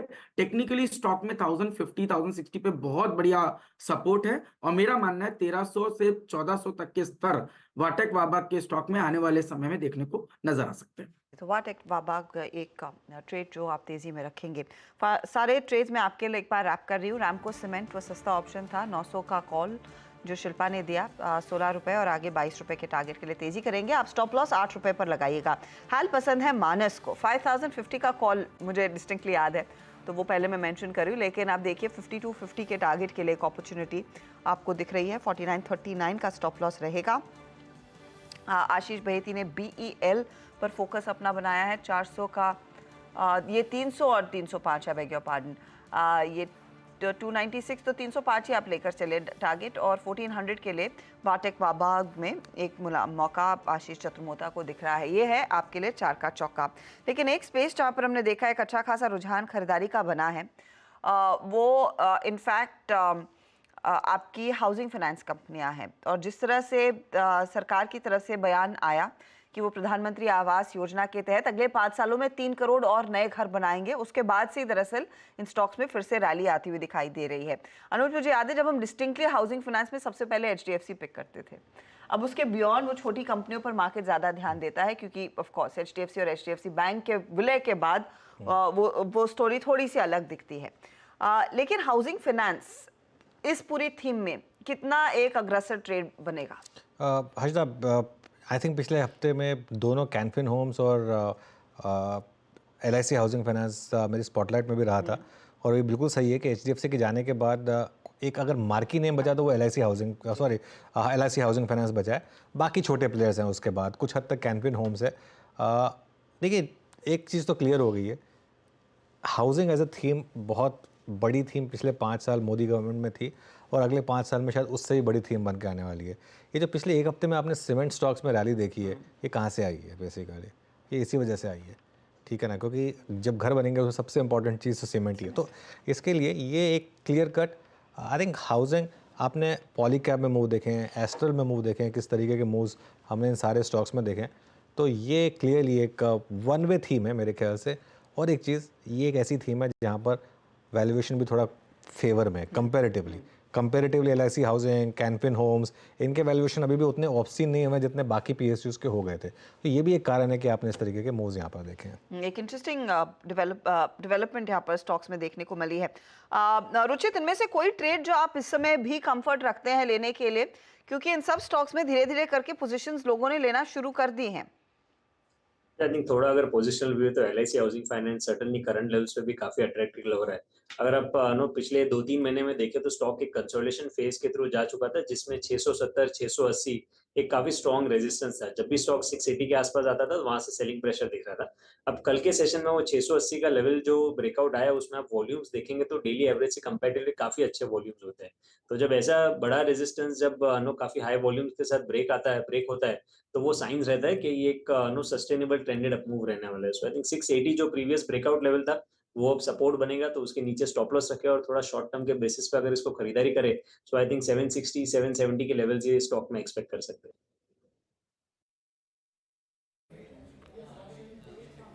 Okay, LIC housing finance, meanwhile जो HL का ट्रेड पिक किया गया था, मेरे ख्याल से आशीष बहेती जी ने भी कुछ देर पहले पिक किया। इट्स नाउ 5088, 5088 हमने ये जो चंक लिया था 5035 के आसपास लिया था मेरे ख्याल से, तो वहाँ से 50 रुपये का मूव दे चुका है। तो डिफेंस स्टॉक्स इस वक्त शानदार मूव देते हुए डे हाई की ट्रैजेक्टरी में, और इनफैक्ट ये अपना ऑलमोस्ट एग्जिट पोल वाले दिन का जो स्विंग हाई था, याद रखिएगा, उसके बाद जो प्रैक्टिकल ट्रेडेबल जोन है इसका वो है करीब 5200 का, तो उसके बेहद नज़दीक पहुँचता हुआ BEL लेके आइए। एक बार BEL का भी चार्ट चेक लेते हैं। BEL आपकी स्क्रीन पे डिफेंस स्टॉक्स में मूव शुरू हो चुका है, और मैं BEL के जो 300 की कॉल थी उसको रीड कर रहा था। जरा प्लीज़ ज़रा 300 की कॉल रखेंगे स्क्रीन पे एक बार। मोमेंटम फिर बढ़ता हुआ और ये भी अब अपनी सही मायने में जो अभी तक जिस ट्रेड जोन में ये गया नहीं है कभी, उस जोन में आने की तैयारी करता हूँ। 300 की कॉल रखिए ना स्क्रीन पे एक बार। आशीष बैती जी 300 की कॉल, इवन मेरे स्क्रीन पे आप यकीन मानिए 330 तक की कॉल से मोमेंटम बढ़ रहा है, क्योंकि इसकी आईवीज बढ़ी हुई हैं तो शायद एक्सपेंसिव है मेरे ख्याल से। 1 2 3 अच्छी खासी कॉस्ट है इस कॉल की। आपका व्यू इस वक्त इस कॉल पे? जी वीरेंद्र जी, करीब करीब 9.5 रुपए के करीब ये चल रहा है, 980 हो गया है अभी बात करते करते। और जिस हिसाब से सेटअप बना है इसका, आई थिंक डे लो के करीब का जो स्टॉप लॉस है वहीं पे, या एटलीस्ट 6 रुपए का स्टॉप लॉस लगाकर इसमें इन लेवल्स पे खरीदारी की जा सकती है। हमें लगता है बीएल का जिस हिसाब से मोमेंटम बना है, अगर ये 305 तक जाता है तो इस कॉल का प्राइस भी काफी अच्छा सर्च कर जाएगा और करीब करीब 15 रुपए तक के टारगेट इसमें आराम से देखने मिल सकते हैं। चलिए कुछ ही देर में हम एक जो एविएशन मिनिस्टर के साथ हमारे रिपोर्टर की बात हुई वो भी आपको सुनाएंगे। इनफैक्ट बात करते हैं उस पर, क्योंकि एविएशन मिनिस्टर राम मोहन नायडू इनसे बात की रोहन ने, काफ़ी चीज़ों को लेकर बातचीत हुई, इवन इंक्लूडिंग जो एयरफेयर है उसको लेकर। वो अंश सुनते हैं। बहुत ही यंग और डायनेमिक नेता है सर, ये बताइए कि आज आपने चार्ज लिया, क्या प्राथमिकताएं होने वाली हैं? और 100 दिन का प्लान बनाएंगे, जो मोदी जी भी सारे डिपार्टमेंट को एक एंकरेज कर रहे हैं ये बनाने की। तो 100 दिन का प्लान बनाकर उसको इम्प्लीमेंट भी करेंगे और 100 दिन से लेकर 100 साल स्वतंत्रता तक, मतलब 2047 तक हम प्लान बनाकर किस तरह से ये सिविल एविएशन मिनिस्ट्री को आगे बढ़ाए। और हमारी प्राथमिकता है कि जो आम आदमी है, आम नागरिक है इस देश में, उसको एयर ट्रैवल किस तरह से जोड़ा जाए, तो उसके ऊपर हमारा किरायों पर कैसे लगाम लगाएंगे? किरायों पर बहुत ज्यादा इशू बन रहा है आजकल की, सारे रूट्स के जो प्राइसेस हैं बहुत बढ़ गए। तो हम जो भी पॉलिसी मेकिंग हम जो बनाएंगे, नीति जो भी हमारी बनेगी, तो उसमें हमारी सोच जरूर उसके आम नागरिक पर होगी कि उसको और अफोर्डेबल बनाए, उसको और नजदीक लेके आए एयर ट्रैवल को। तो एक ये मुद्दा जरूर हम दिमाग में लेकर चलकर पॉलिसी मेकिंग करेंगे। आपसे पहले सिंधिया जी ने तमाम राज्यों को लिखा था वैट कम करने के लिए, जो राज्य बच गए हैं उन पर भी काम होगा। तो इसके ऊपर जो भी ज्योतिरादित्य जी एक अच्छे मंत्री होने के नाते उन्होंने काफी काम किया है, तो उसको हम आगे बढ़ाएंगे और स्टेट्स का कॉपरेशन भी इसमें लेंगे और जरूर जिसके हिसाब से जो भी काम रहेगा उनको इंस्पिरेशन लेते हुए हम आगे बढ़ेंगे। ओके, तो चलिए ये इस समय एक CNBC आवाज़ एक्सक्लूसिव खबर। अच्छा, इसमें ना मैं बहुत ज़्यादा रीड करूँगा नहीं आज तक। और एक और चीज़ मैं आपको बता दूँ, अगले कुछ दिनों में अगर इसकी वजह से इंडिगो गिर रहा है तो वो आपको फिर एक मौका देगा, क्योंकि इंडिगो की जो स्टोरी है ना वो स्ट्रक्चरल स्टोरी है। और एक और चीज़, जो किराए है ना वो डिमांड और सप्लाई से तय होते हैं। किराए पे कुछ ये नहीं हो सकता कि आप मतलब कह दें कि बहुत महंगे हो गए। महंगा क्या होता है? महंगा क्या होता है? कौन डिसाइड करेगा कि क्या चीज़ महंगी है, क्या चीज़ सस्ती है? अब ऊबर हम बुक करते हैं, सुबह मैं ऊबर बुक करता हूँ, जब मेरे टाइम पे मैं सुबह ऊबर बुक करता हूँ तो मुझे वो कई 200 रुपये मिल जाती है। अगर वही ऊबर मैं फ्राइडे को शाम को जब मेरा पूरे शो हो जाने के बाद अगर बुक करता हूँ तो मुझे 1000 रुपये में मिलती है उसी फेयर के लिए मैं संडे को अगर नॉन पीक आवर में 200 रुपये दे रहा हूँ तो फ्राइडे को पीक आवर में मैं 1000 रुपये भी दे रहा हूँ। तो इसके लिए ये सब चीज़ें क्या है ना कि ये अब नई मिनिस्ट्री संभाली है आपने, तो ऑब्वियसली आप भी कुछ स्टेटमेंट देंगे उसके हिसाब से। इसमें बहुत ज़्यादा रीड थ्रू करने की ज़रूरत नहीं है। ये कोई ऐसा नहीं है कि इसकी वजह से स्टॉक डीरेट हो जाएंगे, तो इस चीज़ को आप समझिए और उस हिसाब से एक्ट करिए। तो अब बात हो ही रही है तो इन स्टॉक्स पे एक बार इंटरग्लोब एविएशन आपकी स्क्रीन पर है, लेकिन GMR एयरपोर्ट भी आपकी स्क्रीन पर लेकर आया था और इस पर हम परसों भी बात कर रहे थे जब वो रिपोर्ट जेफरीज की आई थी और उन्होंने कहा था कि किस तरह का आउटलुक लार्जली FY25 में उभर कर आएगा। यहाँ पर क्या एक अपॉर्चुनिटी अभी भी आप ढूंढेंगे शिल्पा जी? क्योंकि स्टॉक देखिए ये 90-91 के आसपास अब थोड़ा सा स्टिकी हो गया है और 100 के ऊपर जाने की उम्मीद तो सब रखते हैं, निकलेगा या नहीं? जी बिल्कुल हर्षिता जी, निकलेगा, लेकिन मुझे लगता है थोड़ा कंसोलिडेशन करेगा वापस, उसके बाद ही निकल सकता है। एक रेजिस्टेंस है 93 से लेकर 94 के बीच में, ये जब तक डिसाइसिवली क्रॉस नहीं होता तब तक हम लोग 100 या 105, 107 के लेवल्स के लिए इसको एम नहीं कर सकते। अभी के लिए थोड़ा वेट एंड वॉच भी करेंगे तो भी ठीक है, लेकिन जैसे 93, 94 के ऊपर सस्टेन हो जाता है, it becomes a very good buy. Okay, तो ये 93 के ऊपर ज्यादा बेहतर एक ट्रेड उभर कर आएगा GMR एयरपोर्ट। अच्छा, एक वेरी क्विक कॉल आशीष बहेती जी, आपसे मैं लेना चाहूंगी ये गोदरेज प्रॉपर्टीज और DLF वाले ट्रेड पर। हम हेडलाइन में भी मेंशन कर रहे थे कि कैसे रियल्टी कंपनियों में एक अच्छी खासी तेजी लौटी है, लेकिन ट्रेड के लिहाज से कंस्ट्रिंग इन स्टॉक्स में एक अच्छा पूरे दिन रन देखने को मिला है। अब आखिरी आधे घंटे के लिए कुछ बचा है जूस या रहने दे? जी Harshita ma'am, in fact in levels पे भी गोदरेज प्रॉपर्टीज तो खरीदा जा सकता है क्योंकि स्टॉक ऑल टाइम हाई पे ट्रेड कर रहा है और जिस हिसाब से 3000 के ऊपर सस्टेन कर रहा है वो काफ़ी इंप्रेसिव है। 2970 का एक स्टॉप लॉस लगाकर इसमें इन लेवल्स पे भी पोजीशन बनाने की सलाह है। मुझे लगता है इसमें 3100 तक के टारगेट से इजीली देखने मिल सकते हैं क्योंकि पूरा का पूरा रियल्टी सेक्टर काफ़ी कैश वाले जो स्टॉक्स है उसमें भी बहुत अच्छा मोमेंटम बना हुआ है। तो लोडा 4% अप है, शोभा 4% अप है, तो हमें लग रहा है कि गोदरेज इन लेवल्स पे भी काफ़ी इंप्रेसिव है। गोदरेज प्रॉपर्टीज एक इंटरेस्टिंग ट्रेड। चलिए, वक्त हो रहा है एक छोटे से ब्रेक का। ब्रेक के बाद मार्केट के आखिरी आधे घंटे के क्लोज की तरफ बढ़ेंगे, आपके लिए क्लोजिंग स्ट्रैटेजी भी लेकर आएंगे, लेकिन उससे पहले मार्केट बिग बॉयज में अल्फा एक्यूरेट एडवाइजर्स के MD राजेश कोठारी से होगी बातचीत। अल्फा एक्यूरेट एडवाइजर्स के मैनेजिंग डायरेक्टर राजेश कोठारी, उनसे बात करते हैं कि इस समय कहाँ मौके ढूंढ रहे हैं। Rajesh ji, good afternoon. Market में शानदार तेज़ी, वो इलेक्शन वर्डिक्ट वाले दिन की वो इंटरडे वॉलेटिलिटी को भूलकर मार्केट आगे बढ़ गया और बहुत शानदार तेज़ी इस समय। आपके हिसाब से यहाँ से क्या थीम्स सबसे स्ट्रांग रहेंगी?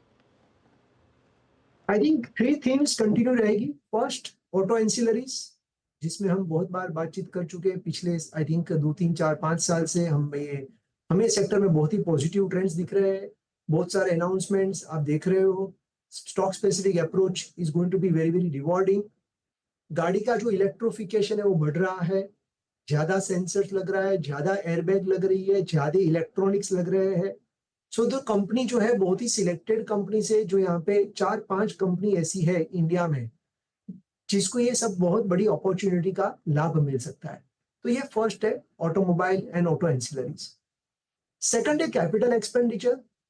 गवर्नमेंट के इलेक्शन हो चुके हैं, पॉलिसी सब सर्टेनिटी आ रही है, तो capital expenditure thesis will continue to do well. लेकिन ये कैपिटल गुड्स थीसिस जब भी हम कर रहे हैं तभी प्रोडक्ट रिलेटेड जो कंपनीज है, जिसका रिसर्च एंड डेवलपमेंट है, जिसका मोट बहुत ही स्ट्रांग है, ऐसी कंपनी पे फोकस करना चाहिए क्योंकि यहाँ पे automation related, smart grid related जो कंपनीज है उनको बड़ा बेनिफिट हो सकता है। तीसरा सेक्टर जहां जो हम कह रहे हैं कि एक न्यू थीम है क्योंकि monsoon is likely to be normal और rural recovery is also likely to happen, तो ये तीसरा है एग्रीकल्चर एंड रिलेटेड सेक्टर। तो यहाँ पे भी हमें लग रहा है कि this is going to be the new, may be for 6 to 12 months perspective this can be a new trend क्योंकि पिछले 2-3 सालों से this sector was suppress. So यहाँ पे अभी वापस profit growth is likely to be strong and the valuations are also quite reasonable. So these are the few things apart from, of course, the the regular sectors which we continue to enjoy like consumption and select pharma and so on and so forth.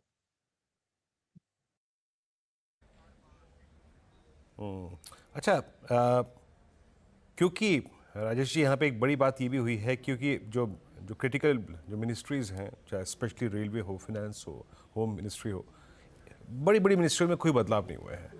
अच्छा, mid caps में जो चीज़ 2-3 theme चल रही थी, बहुत अच्छी चल रही थी, जैसे PSU बैंक्स हो गए, रेलवे स्टॉक्स हो गए, डिफेंस ने तो आज एक बार फिर से कमाल दिखाया। डिफेंस में आई थिंक सारे स्टॉक्स एक बार फिर से ऑल टाइम हाई जोन में है। और इनफैक्ट मैं इसमें अगर जोड़ दूँ तो OMCs भी। आपका व्यू इनमें से अभी फिर किसको पिक करने का है, फिर किसको ऐड करने का है, और आपका कन्विक्शन इस स्पेस पे बना हुआ है क्या अभी भी? बेसिकली हमें लग रहा है कि अब ज्यादा PSU वर्सेस प्राइवेट दिमाग में मत रखिए क्योंकि हर प्राइवेट या हर PSU सेम अच्छी नहीं होती है और सेम बुरी भी नहीं होती है। तो ये PSU versus private, we do not have any differentiation when constructing the portfolios. हमारे यहाँ पे कोई भेदभाव नहीं है, हम प्राइवेट को भी उतना ही लाइक करते हैं जितने PSUs को लाइक करते हैं। रही बात विद इन द सेक्टर्स क्या अच्छा लग रहा है, तो हमें लग रहा है कि क्या अवॉइड करना चाहिए। तो हमें लग रहा है कि oil is a one sector which currently we are avoiding. Of course हमारा व्यू चेंज हो सकता है, लेकिन oil and gas normally as a sector currently हम लोग ये सेक्टर को अवॉइड कर रहे हैं। हमें लग रहा है कि consumption is going to be important thing, the inflation is going to be important thing from government perspective and therefore the oil related volatility can result into probably some disappointment somewhere अगले 6-12-18 महीनों में, क्योंकि बहुत सारे states जो है वो elections में जा रहे हैं। तो हमें लग रहा है कि वहां पे वॉलेटिलिटी भी ज्यादा रहेगी और दूसरी बहुत सारी अपॉर्चुनिटीज मिल रही है कैपिटल गुड सेक्टर में, पावर रिलेटेड रिफॉर्म्स में, जैसा आपने कहा डिफेंस रिलेटेड पॉलिसीज में। तो I think those are better bets compare to oil and marketing companies.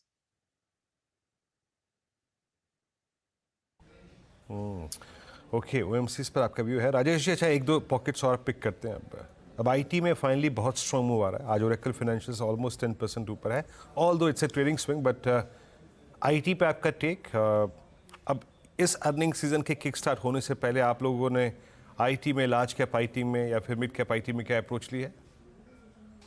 IT sector में हम काफी अंडरवेट थे पिछले करीब लास्ट 2 इयर्स से।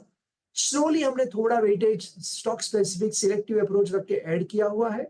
लेकिन अगर आप मुझे पूछे तो मुझे ऐसा लग रहा है कि पूरे मार्केट में बहुत सारे बड़ी अपॉर्चुनिटीज है और इसके लिए IT sector, our personal view is that little bit we remain underweight, क्योंकि दूसरी जगह पे अपॉर्चुनिटीज बहुत बड़ी है। कैपिटल गुड्स बहुत बड़ी अपॉर्चुनिटी है, फार्मास्यूटिकल सेक्टर में काफी स्ट्रॉन्ग ग्रोथ है, वैल्यूएशंस भी काफी रीजनेबल है। कंजम्पशन जो एफएमसीजी है वहां पे रिवाइवल की बहुत ही स्ट्रॉन्ग पॉसिबिलिटी है। कंजम्पशन जो डिस्क्रिशनरी है वो ग्रोथ कंटिन्यू है। ऑटोमोबाइल एंड ऑटो एंसिलरी हम anyway we are very bullish on that sector. और affordable housing and related themes जो है वहां पे भी अभी पॉजिटिव ट्रेंड्स दिख रहे हैं। तो मुझे लग रहा है कि अपॉर्चुनिटी बाकी जगह बहुत बड़ी है। तो आईटी सेक्टर यस 1-2 दिन ऊपर नीचे ज्यादा उसमें रहता है, यूएस के पीछे, आईटी स्पेंड के पीछे सब चलता रहता है, लेकिन मुझे यहाँ पे इतना कोई बड़ा ग्रोथ नहीं दिख रहा है compare to other sectors. So we are holding some few names in IT, but relatively we are much more overweight on other sectors. Industrials या फिर आपके कैपिटल गुड्स शेयर अब यहाँ से किस तरह का परफॉर्मेंस दिखाएंगे, क्योंकि ओवरऑल डोमेस्टिक डिमांड आउटलुक को लेकर ज़्यादातर ब्रोकरेजेस आश्वस्त रहे हैं। कंपनियों के ऑर्डर बुक्स और Q4 के बाद की कमेंट्री में भी वही देखने को मिला है कि भारत की के लिए जो डिमांड है वो एब्सोल्युटली टॉप स्केल पर है, भले ही ग्लोबल फुटप्रिंट पर थोड़ी बहुत डिमांड में कमी देखने को मिली हो। यहाँ पर आप किस तरह की थीम्स को आइडेंटिफाई कर रहे हैं राजेश? क्या वो हैवीवेट्स L&T जैसे स्टॉक्स होंगे या फिर जो MNC मिड कैप कंपनियां हैं वहां पर अपॉर्चुनिटी ज्यादा है बेहतर रिटर्न कमाने की? कैपिटल गुड्स जो थीम है उसमें अलग अलग सब सेक्शन है। एक है पावर रिलेटेड थीम। तो पावर सेक्टर का जो बहुत बड़ा कैपेक्स हो रहा है, चाहे वो पावर जनरेशन का कैपेक्स हो या चाहे पावर ट्रांसमिशन का कैपेक्स हो, तो ये जो कैपेक्स बहुत बड़ा होता है, क्वांटम बहुत बड़ी होती है। तो उसके जो एंसिलरी सेक्टर्स है, power equipment player, for example thermal power equipment player is largest company in India, is a PSU, we own it. Similarly power grid related जो सॉल्यूशन होते हैं, तो there are only 1 or 2 companies in India which are beneficiary of HVDC project जो बड़े आ रहे हैं, उसमें 2-3 company ही India में है। We are the largest portfolio in that holding. Similarly railway के जो कैपेक्स है, तो it is not a railway capex, we are betting on metro capex and Vande Bharat capex. तो that capex is very big. तो वहां पे बेरिंग कंपनी को बहुत बड़ा बेनिफिट होता है, तो we are holding that as a bearing company. Oil and gas sector अगर आप देखेंगे तो बहुत सारा कंप्रेसर्स में बहुत बड़ा बेनिफिट हो सकता है, because as you put more CNG stations, correct, your requirement of compression goes up significantly. So we are holding the largest compressor player in country. That's the one company which we own it. Similarly, pump related जो section होता है, which is beneficiary of the nuclear power corporation का जो capex होता है, जो industrial का capex होता है, तो इसमें there is one very big German company which is listed in India. We are holding that company in pumps. So every section we need to do the sub segments, and within that we try to identify the best player within it with a जो company के पास शायद 0 date रहेगा, borrowing 0 रहेगा, 18-20% का return on capital employed है और 25-30% से grow कर रही है। तो हमें लग रहा है कि this are the very strong growth play over next 12 to 24 months। Growth play industrials में ऑफ कोर्स, क्योंकि कई अलग अलग एवेन्यूज में कंपनियां काम करती हैं। अच्छा, ये रियल एस्टेट थीम हम सब जानते हैं कितनी जोरदार रही है राजेश।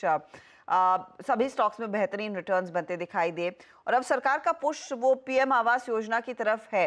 तो एक तो कोर रियल एस्टेट कंपनियां जहां पर उन्होंने अच्छे खासे प्रीमियम सेगमेंट में घर बेचे हैं इन FY24, लेकिन ये लो कॉस्ट हाउसिंग वाले घरों में कहाँ पर मौके रहेंगे रियल्टी प्लेज में, या फिर ये ज़्यादा बेहतर है जैसे हम पहले भी चर्चा कर रहे थे सीमेंट पाइप्स केबल कंपनियों के थ्रू प्ले करना? देखो रियल एस्टेट साइकिल टिपिकली 7 से 8 इयर्स रहती है। 2020 के बाद ये साइकिल स्टार्ट हुई है और लगभग करीब 4 साल हो चुके हैं, करीब 1.5 साल बाकी है, क्योंकि मार्केट नॉर्मली 1.5 साल अहेड सोचता है, करेक्ट? सो ये another 1.5 2 very strong years of real estate cycle. So that's the first thing.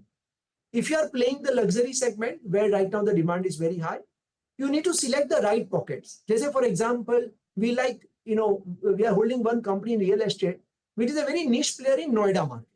It's a very premium player, but in a very micro market in Noida. And that company is doing fantastically well. So you need to identify such pockets and then you look at the valuation.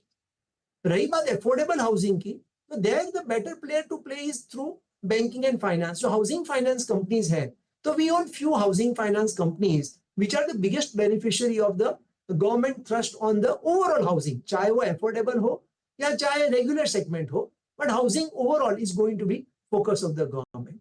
And lastly, as you rightly said, the real estate demand जितनी strong होती है, करीब 2 से 3 साल का lag period से building material cycle start होती है. So I think we are at a very early cycle of the building material and we own few names. यहाँ पे हमारे पास केबल कंपनी है portfolios में, which has been multi-bagger for us from last 3 years, which we are very bullish. And of course incrementally हमें tiles company भी देखनी पड़ेगी, plywood companies भी देखनी पड़ेगी, क्योंकि यहाँ पे भी डिमांड अगले 2-3 क्वार्टर्स के बाद यहाँ पे demand growth trend strong trend start हो जाएंगे. तो yes, that is also a good way to play the overall real estate theme in India. Okay अच्छा राजेश जी, एक प्रश्न मैं आपसे कमोडिटीज़ को लेके करूँगा. अब कमोडिटीज़ में केमिकल्स आते हैं, केमिकल्स पे आपका टेक, देन अगर मैं मेटल्स पे जाऊँ तो मेटल्स में आपका टेक, या फिर आई मीन गोल्ड के प्राइसेस इस वक्त 2 कंपनियों को और प्रभावित कर रहे हैं. I mean that's Muthoot and Manappuram finance. अब कमोडिटीज़ को खेलने के अलग अलग जरिए हैं इस वक्त. आपको सबसे बेहतरीन प्लेसमेंट इस वक्त in terms of risk reward ratio क्या लग रही है? Virendra ji, as you rightly said, सबसे पहले तो ये करना चाहिए कि कमोडिटी प्ले ही मत करो, क्योंकि commodities are very very volatile, correct? और इसमें टैरिफ पॉलिसी बहुत सारी चीजें होती है. So we directly do not play any commodity companies. लेकिन what we do, as you rightly identified few companies which are a play on the little bit better gold price. So we own one of the gold finance company in our portfolio. We own, of course, the biggest gold jewelry company in our portfolio from last so many years, correct? Second important thing, like in metals, you have talked about the metals. Instead of playing direct metals, actually you can play it through an engineering company. So one of our largest holding in a portfolio is a refactories. Now globally, सिर्फ 2 ही company है world में जो refactories का काम करती है. India में भी 2 ही कंपनी है. 25 से 35% का रिटर्न ऑन कैपिटल एम्प्लॉयड है. तो अगर मेटल की प्राइस बढ़े या मेटल की प्राइस डाउन होवे, स्टील की अगर कैपेसिटी डबल होनी है, तो इंजीनियरिंग कंपनी, जो रिफैक्टरी कंपनी, जो कंज्यूमेबल कंपनी है, उसका ग्रोथ भी स्ट्रॉन्ग रहना ही है अगले 3-4-5 साल, correct? So that's how we construct the portfolio. Instead of playing direct metal which is a very high risk with a very high volatility and not sustainable cash flows, we prefer to buy the consumable company within each of that segment, and that generally works out to be a much more rewarding for the shareholder in the long term.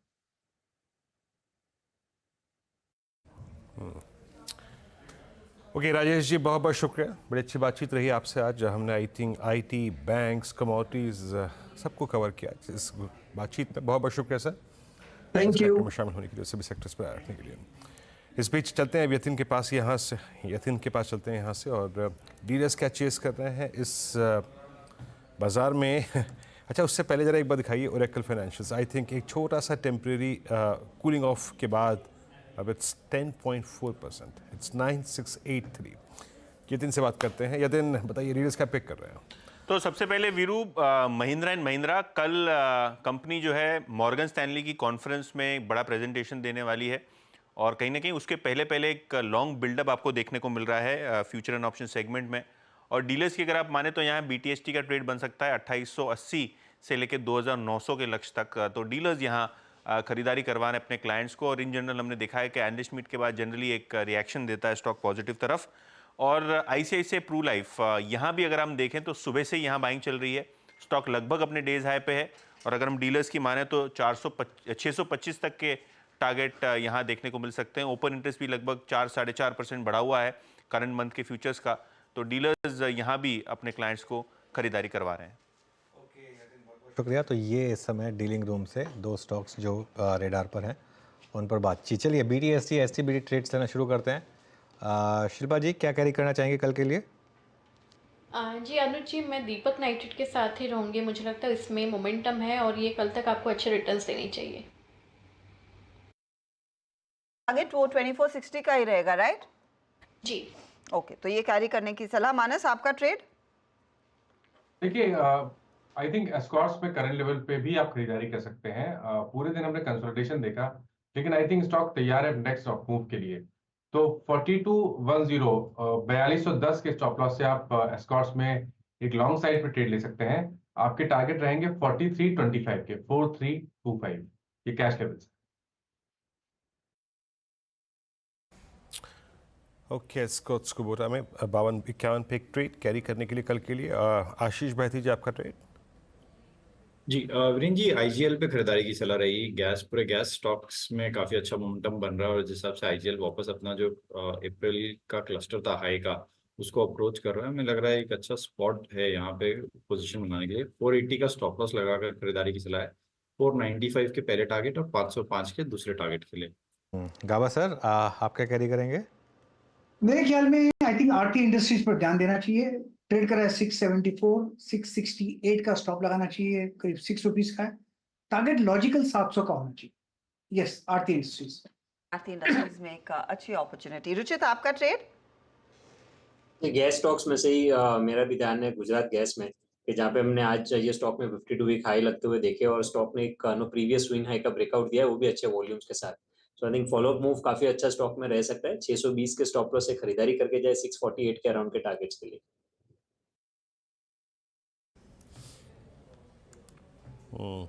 प्रशांत आपका trade इस वक्त का?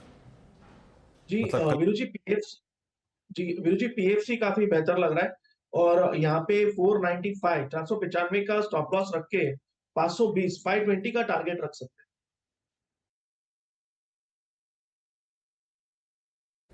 Okay, PFC 503.20 पे आप देखें trade करता हूँ। खैर अब जरा निफ्टी बैंक स्कीम पे लेके आइए। इट्स 23398, यानी ये क्लोज अप्रॉक्सीमेटली इसी जोन में आएगा, काफ़ी देर से यहीं पर ही है।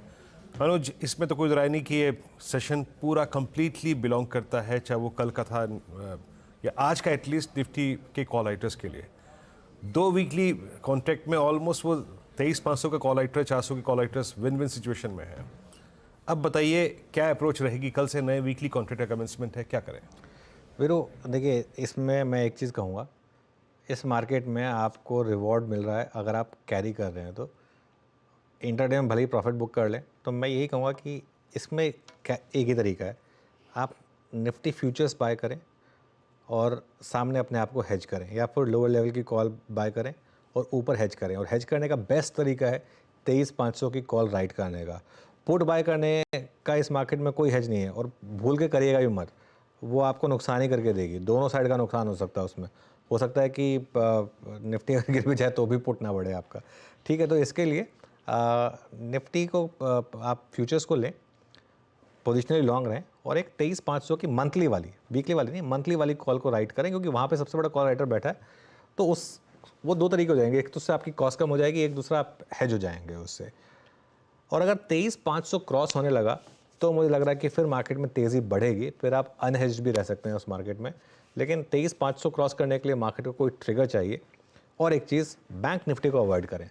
बैंक निफ्टी ने एक क्लियर कट इंडिकेशन दे दिया कि अभी वो चलने को तैयार नहीं है, थोड़ा टाइम लगेगा।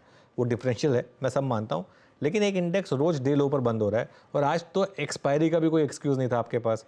कल परसों उससे पहले दिन तो आप अलग अलग एक्सपायरीज का एक्सक्यूज़ दे सकते थे बैंक निफ्टी के लिए, आज तो वो भी एक्सक्यूज़ नहीं है। तो इसके लिए बैंक निफ्टी से बचें, निफ्टी पर फोकस करें, या फिर एक और चीज़ करें, इंडिविजुअल स्टॉक्स में बहुत शानदार स्विंग्स मिल रही हैं, इंडिविजुअल स्टॉक्स पर फोकस कर लें। निफ्टी पर अगर आप कैरी करना चाहते हैं तो वाया फ्यूचर्स कैरी करें और 23,500 की कॉल ऊपर वाली वो बेच दें मंथली की, तो उससे आपकी कॉस्ट कम हो जाएगी, प्लस आपकी थोड़ी सी वीरू हेजिंग हो जाएगी उससे। जी हाँ, तो निफ्टी पे अप्रोच प्लस निफ्टी बैंक को अभी अवॉइड जोन में रखिए। एक बार एक काम करते हैं, जरा आपको मार्केट ब्रेथ दिखाते हैं और मार्केट ब्रेथ उस बाज़ार में कैसी रही आज, जिसमें आज आईटी का शोर था। आईटी इंडेक्स क्या कर रहा है? इट्स 34920, आई थिंक फिर भी विन सिचुएशन में है। और ओरेकल फाइनेंशियल्स, डिक्सन, बलरामपुर चीनी, चोला सिमेंट्स आज एक स्ट्रॉन्ग मूव देखे गए। जरा लेके आइए आपकी स्क्रीन पे जरा एक बार ब्रेथ। कल कितने थे? 100 लॉन्ग थे, अप्रॉक्सीमेटली 100 जो डिजिट्स थे, आज 90 है। 32 अगर आप देखें शॉर्ट कवरिंग, 48 में शॉर्ट और लॉन्ग अनवाइंडिंग करीब 13 कॉन्ट्रैक्ट्स में थी आज। आपकी स्क्रीन पे स्लाइड्स आएंगी और देखते हैं लॉन्ग। ओरेकल फाइनेंशियल्स सबसे ऊपर अगर आप देखें करीब 10% का मूव यहाँ पे। लॉन्ग बिल्डअप चोला, डिक्सन ऑल टाइम हाई पे क्लोज हुए। बलरामपुर चीनी और सिमेंट्स में आज स्ट्रॉन्ग मूव था। आज कैपिटल गुड्स में भी काफ़ी स्ट्रॉन्ग मूव रहा। बाकी अगर आप देखें शॉर्ट कवरिंग आज पूरे डिफेंस स्पेस में थी और ये वही शॉर्ट है जो कि फर्स्ट मतलब वीक में राइड हुए थे during I think election outcome. HL, BL, Aditya Birla capital में और साथ ही साथ LNT में, मेट्रोपोलिस में, सभी काउंटर्स में काफ़ी अच्छा मूव था। शॉर्ट कवरिंग थी यहाँ पे। अब आते हैं अगली स्लाइड में। मैरिको प्रेशर में था। वोडाफोन आइडिया काफ़ी दिनों बाद स्लाइड हुआ और डिसाइसिवली स्लाइड हुआ 2.5%। सन टीवी, HUL, डाबर ये सभी काउंटर्स आज प्रॉफिट बुकिंग मोड में गए। उसके बाद ग्रैनुअल्स, बंधन बैंक, सेल, भारती एयरटेल, इंडस टावर्स। आज एग्रेसिव स्टॉक्स का दिन था। आज बिग टिकट साइज स्टॉक्स का दिन था। Look at Oracle Financials, Dixon, cements, HAL, इन सभी काउंटर्स में आप देखें आज काफ़ी स्ट्रॉन्ग गेन था। अब एक्चुअली डेरिवेटिव बैंड्स में या फिर निकल के कौन से आ रहे हैं स्टॉक से, बैंड से, उसका अपडेट देते हैं हर्षदा से। Harshada, over to you. Band से तो बाहर आने की तैयारी बलरामपुर चीनी कर रहा है, क्योंकि वहां पर हमने देखा है काफ़ी कूल ऑफ देखने को मिला। अब सिर्फ 80% के आसपास की पोजीशंस आ गई हैं, तो ये पॉसिबल है कि ये बैंड से बाहर निकलेगा, लेकिन इसको रिप्लेस करेगा सन टीवी, क्योंकि सन टीवी में अच्छी खासी तेज़ी हो गई है और यहाँ पर 106% तक की पोजीशंस आ चुकी है। तो बलरामपुर बाहर आएगा और सन टीवी इसकी जगह लेता हुआ दिखाई देगा। सन टीवी करीब 2.5% नीचे यहाँ पर ट्रेड करता हुआ। अच्छा, एक स्टॉक रिविजिट करते हैं, यतिन ने मेंशन किया था अपने डीलिंग रूम चेक में, वो है M&M। और M&M का ट्रेड अब अगर इस समय देखेंगे वो 2867 के आसपास, लगभग 289 पॉइंट्स की तेजी, डे हाई पर ये स्टॉक ट्रेड कर रहा है। इस क्लोजिंग को कैसे रेट किया जाए और कैसे पढ़ेंगे कल का move? Manas, I am assuming आज उस मॉर्गन स्टैनली की बैठक के बाद कल कुछ रिपोर्ट्स आएंगी, इस पर कुछ बयान आएंगे, लेकिन क्या किया जाए लास्ट 10 मिनट्स ट्रेड में? देखिए, व्यू तो बहुत पॉजिटिव है। 4-5 दिनों से हम कंसोलिडेशन देख रहे हैं और शायद हमें कल इस ब्लैक पैटर्न का ब्रेकआउट देखने को मिल सकता है। तो लॉन्ग साइड पे ही ट्रेड लेना है। फ्यूचर या कैश से बेहतर रहेगा कि आप 2900 का 2900 वाला कॉल ऑप्शन M&M का ले लें। 46 रुपीज पे ऑप्शन ट्रेड हो रहा है, वहां पर आपको 24 रुपीज के स्टॉप लॉस से खरीदारी करनी है। लेकिन अगर ब्लैक पैटर्न का ब्रेकआउट देखने को मिला तो इस ऑप्शन में आपको 100 या 125 रुपए तक के भाव भी देखने को मिल सकते हैं। 125 तक के लेवल्स देखने को मिल सकते हैं। M&M एक बहुत ही इंटरेस्टिंग मूव आज इसमें साफ बनता दिखाई दिया है। अच्छा, एक दो और ट्रेड्स, हमने ब्रॉडली इंडस्ट्रियल्स और कैपिटल गुड्स की बात की थी। भेल 305 के लेवल्स पर क्लोज कर रहा है। शिल्पा जी, कोई ट्रेड जो कल भी बैठ सकता है? 3% के गेन्स, ओआई एडिशन ठीक ही है, ज्यादा कुछ बड़ा नहीं, 1-1.5% तक का। जी बिल्कुल, भेल में अगर आप देखेंगे तो यहाँ पे तो है ही पॉजिटिव स्ट्रक्चर। तो यहाँ पे अगर आप ऑप्शंस के थ्रू ट्रेड करेंगे, जस्ट अ सेकेंड, के थ्रू अगर ट्रेड करेंगे तो मुझे लगता है कि थोड़ा सेफ प्ले आप 310 का कॉल ऑप्शन ले सकते हैं, जो रफली 9 रुपये के अराउंड अभी ट्रेड कर रहा है। स्टॉप लॉस आप यहाँ पे 4 रुपये का रखिए। ये व्यू सही जाता है तो अगेन भेल विल अटेम्प्ट 330 लेवल्स। तो हाँ, यहाँ पे आपको ये ऑप्शन टूवर्ड 17 से लेकर 19 के बीच में ट्रेड करते हुए मिलेगा।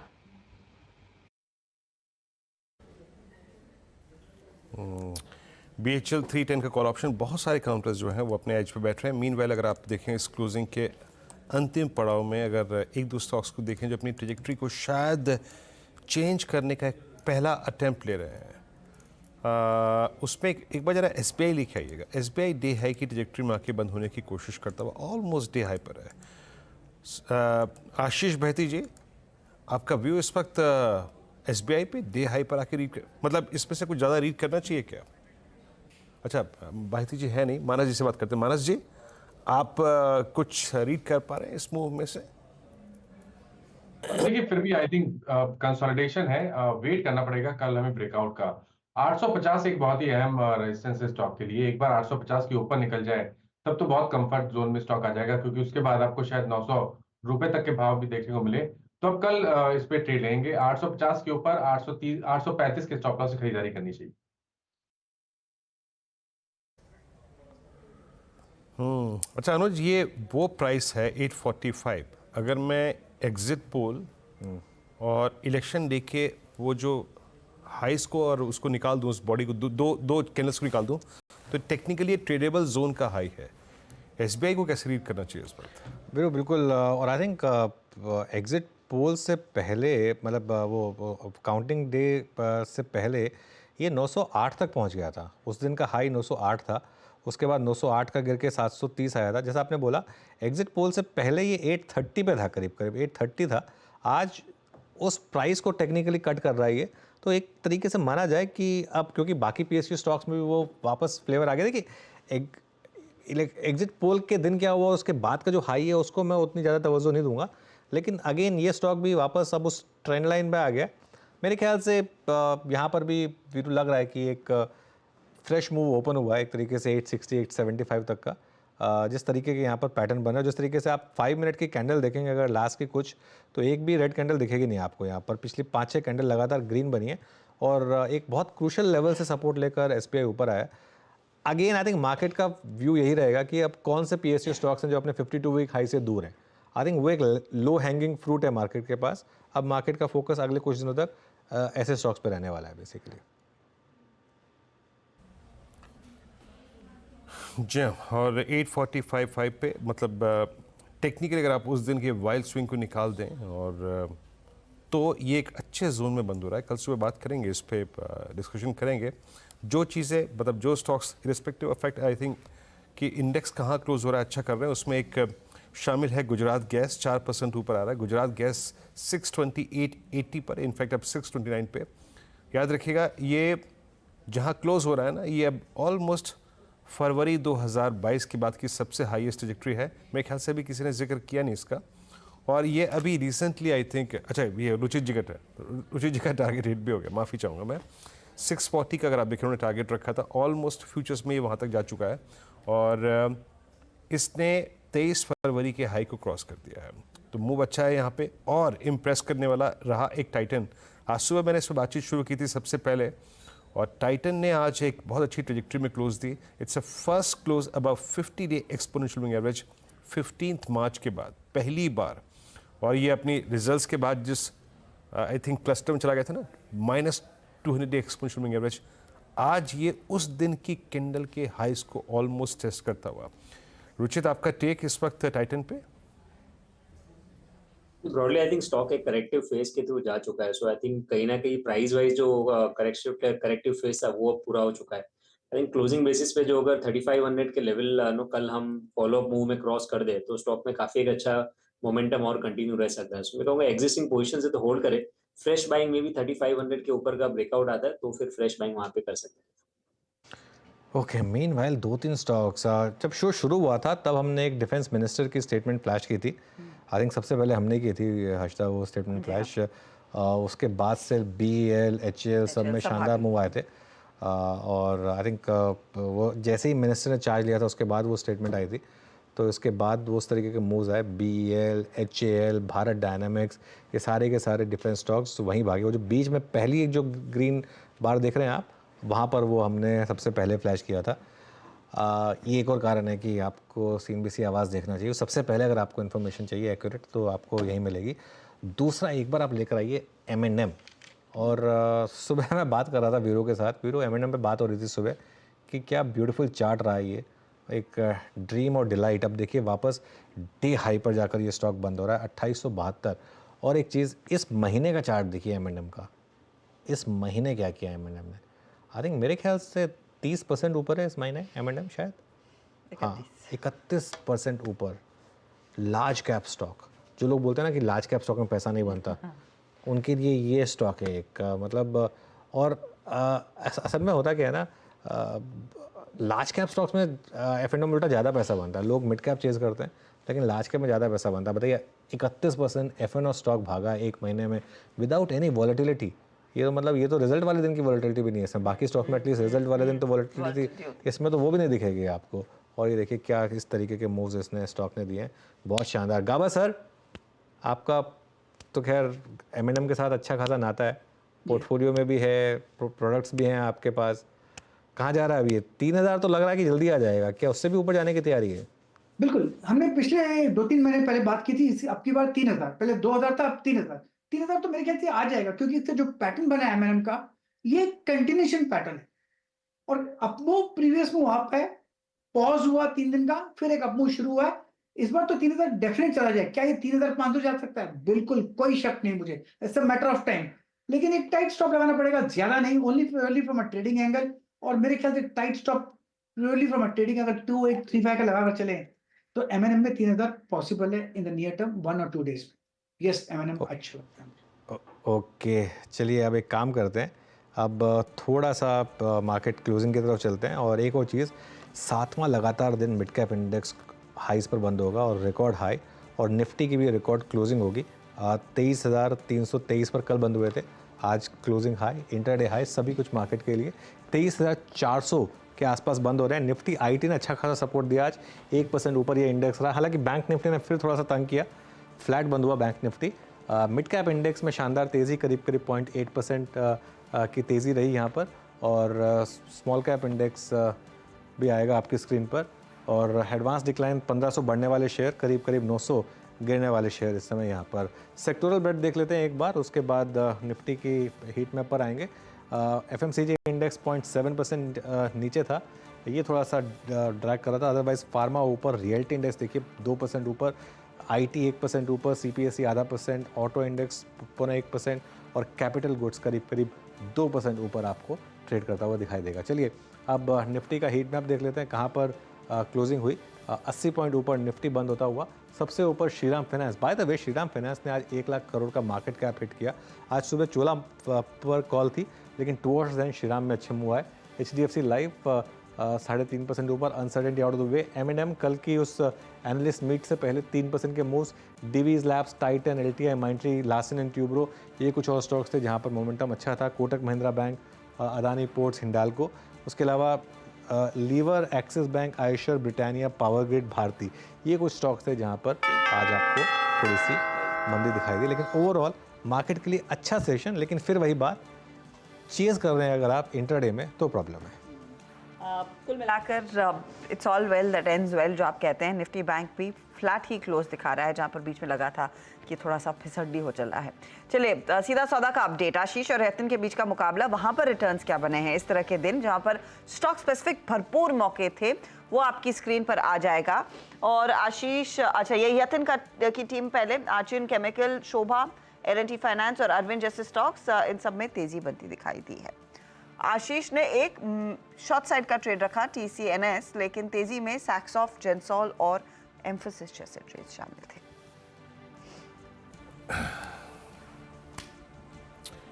जी हाँ, तो ये 2 टीम्स थी और गुरुवार भी निपट गया, एक्सपायरी भी निपट गई। और कल शुक्रवार, हफ्ते का सबसे खूबसूरत दिन आपका इंतज़ार कर रहा है। पूरा का पूरा पैनल हमारा मौजूद होगा, अनुज, मैं, हर्षदा और आशीष। और क्योंकि ये शुक्रवार इसलिए भी महत्वपूर्ण है क्योंकि इसके बाद है 3 दिन की छुट्टी। तो ये शुक्रवार जिसका आपको है इंतज़ार, हमें भी है इंतज़ार, कल सुबह पूरा पैनल होगा मौजूद, पहले मॉर्निंग कॉल में, फिर उसके बाद मुनाफे की तैयारी में। तब तक के लिए नमस्कार।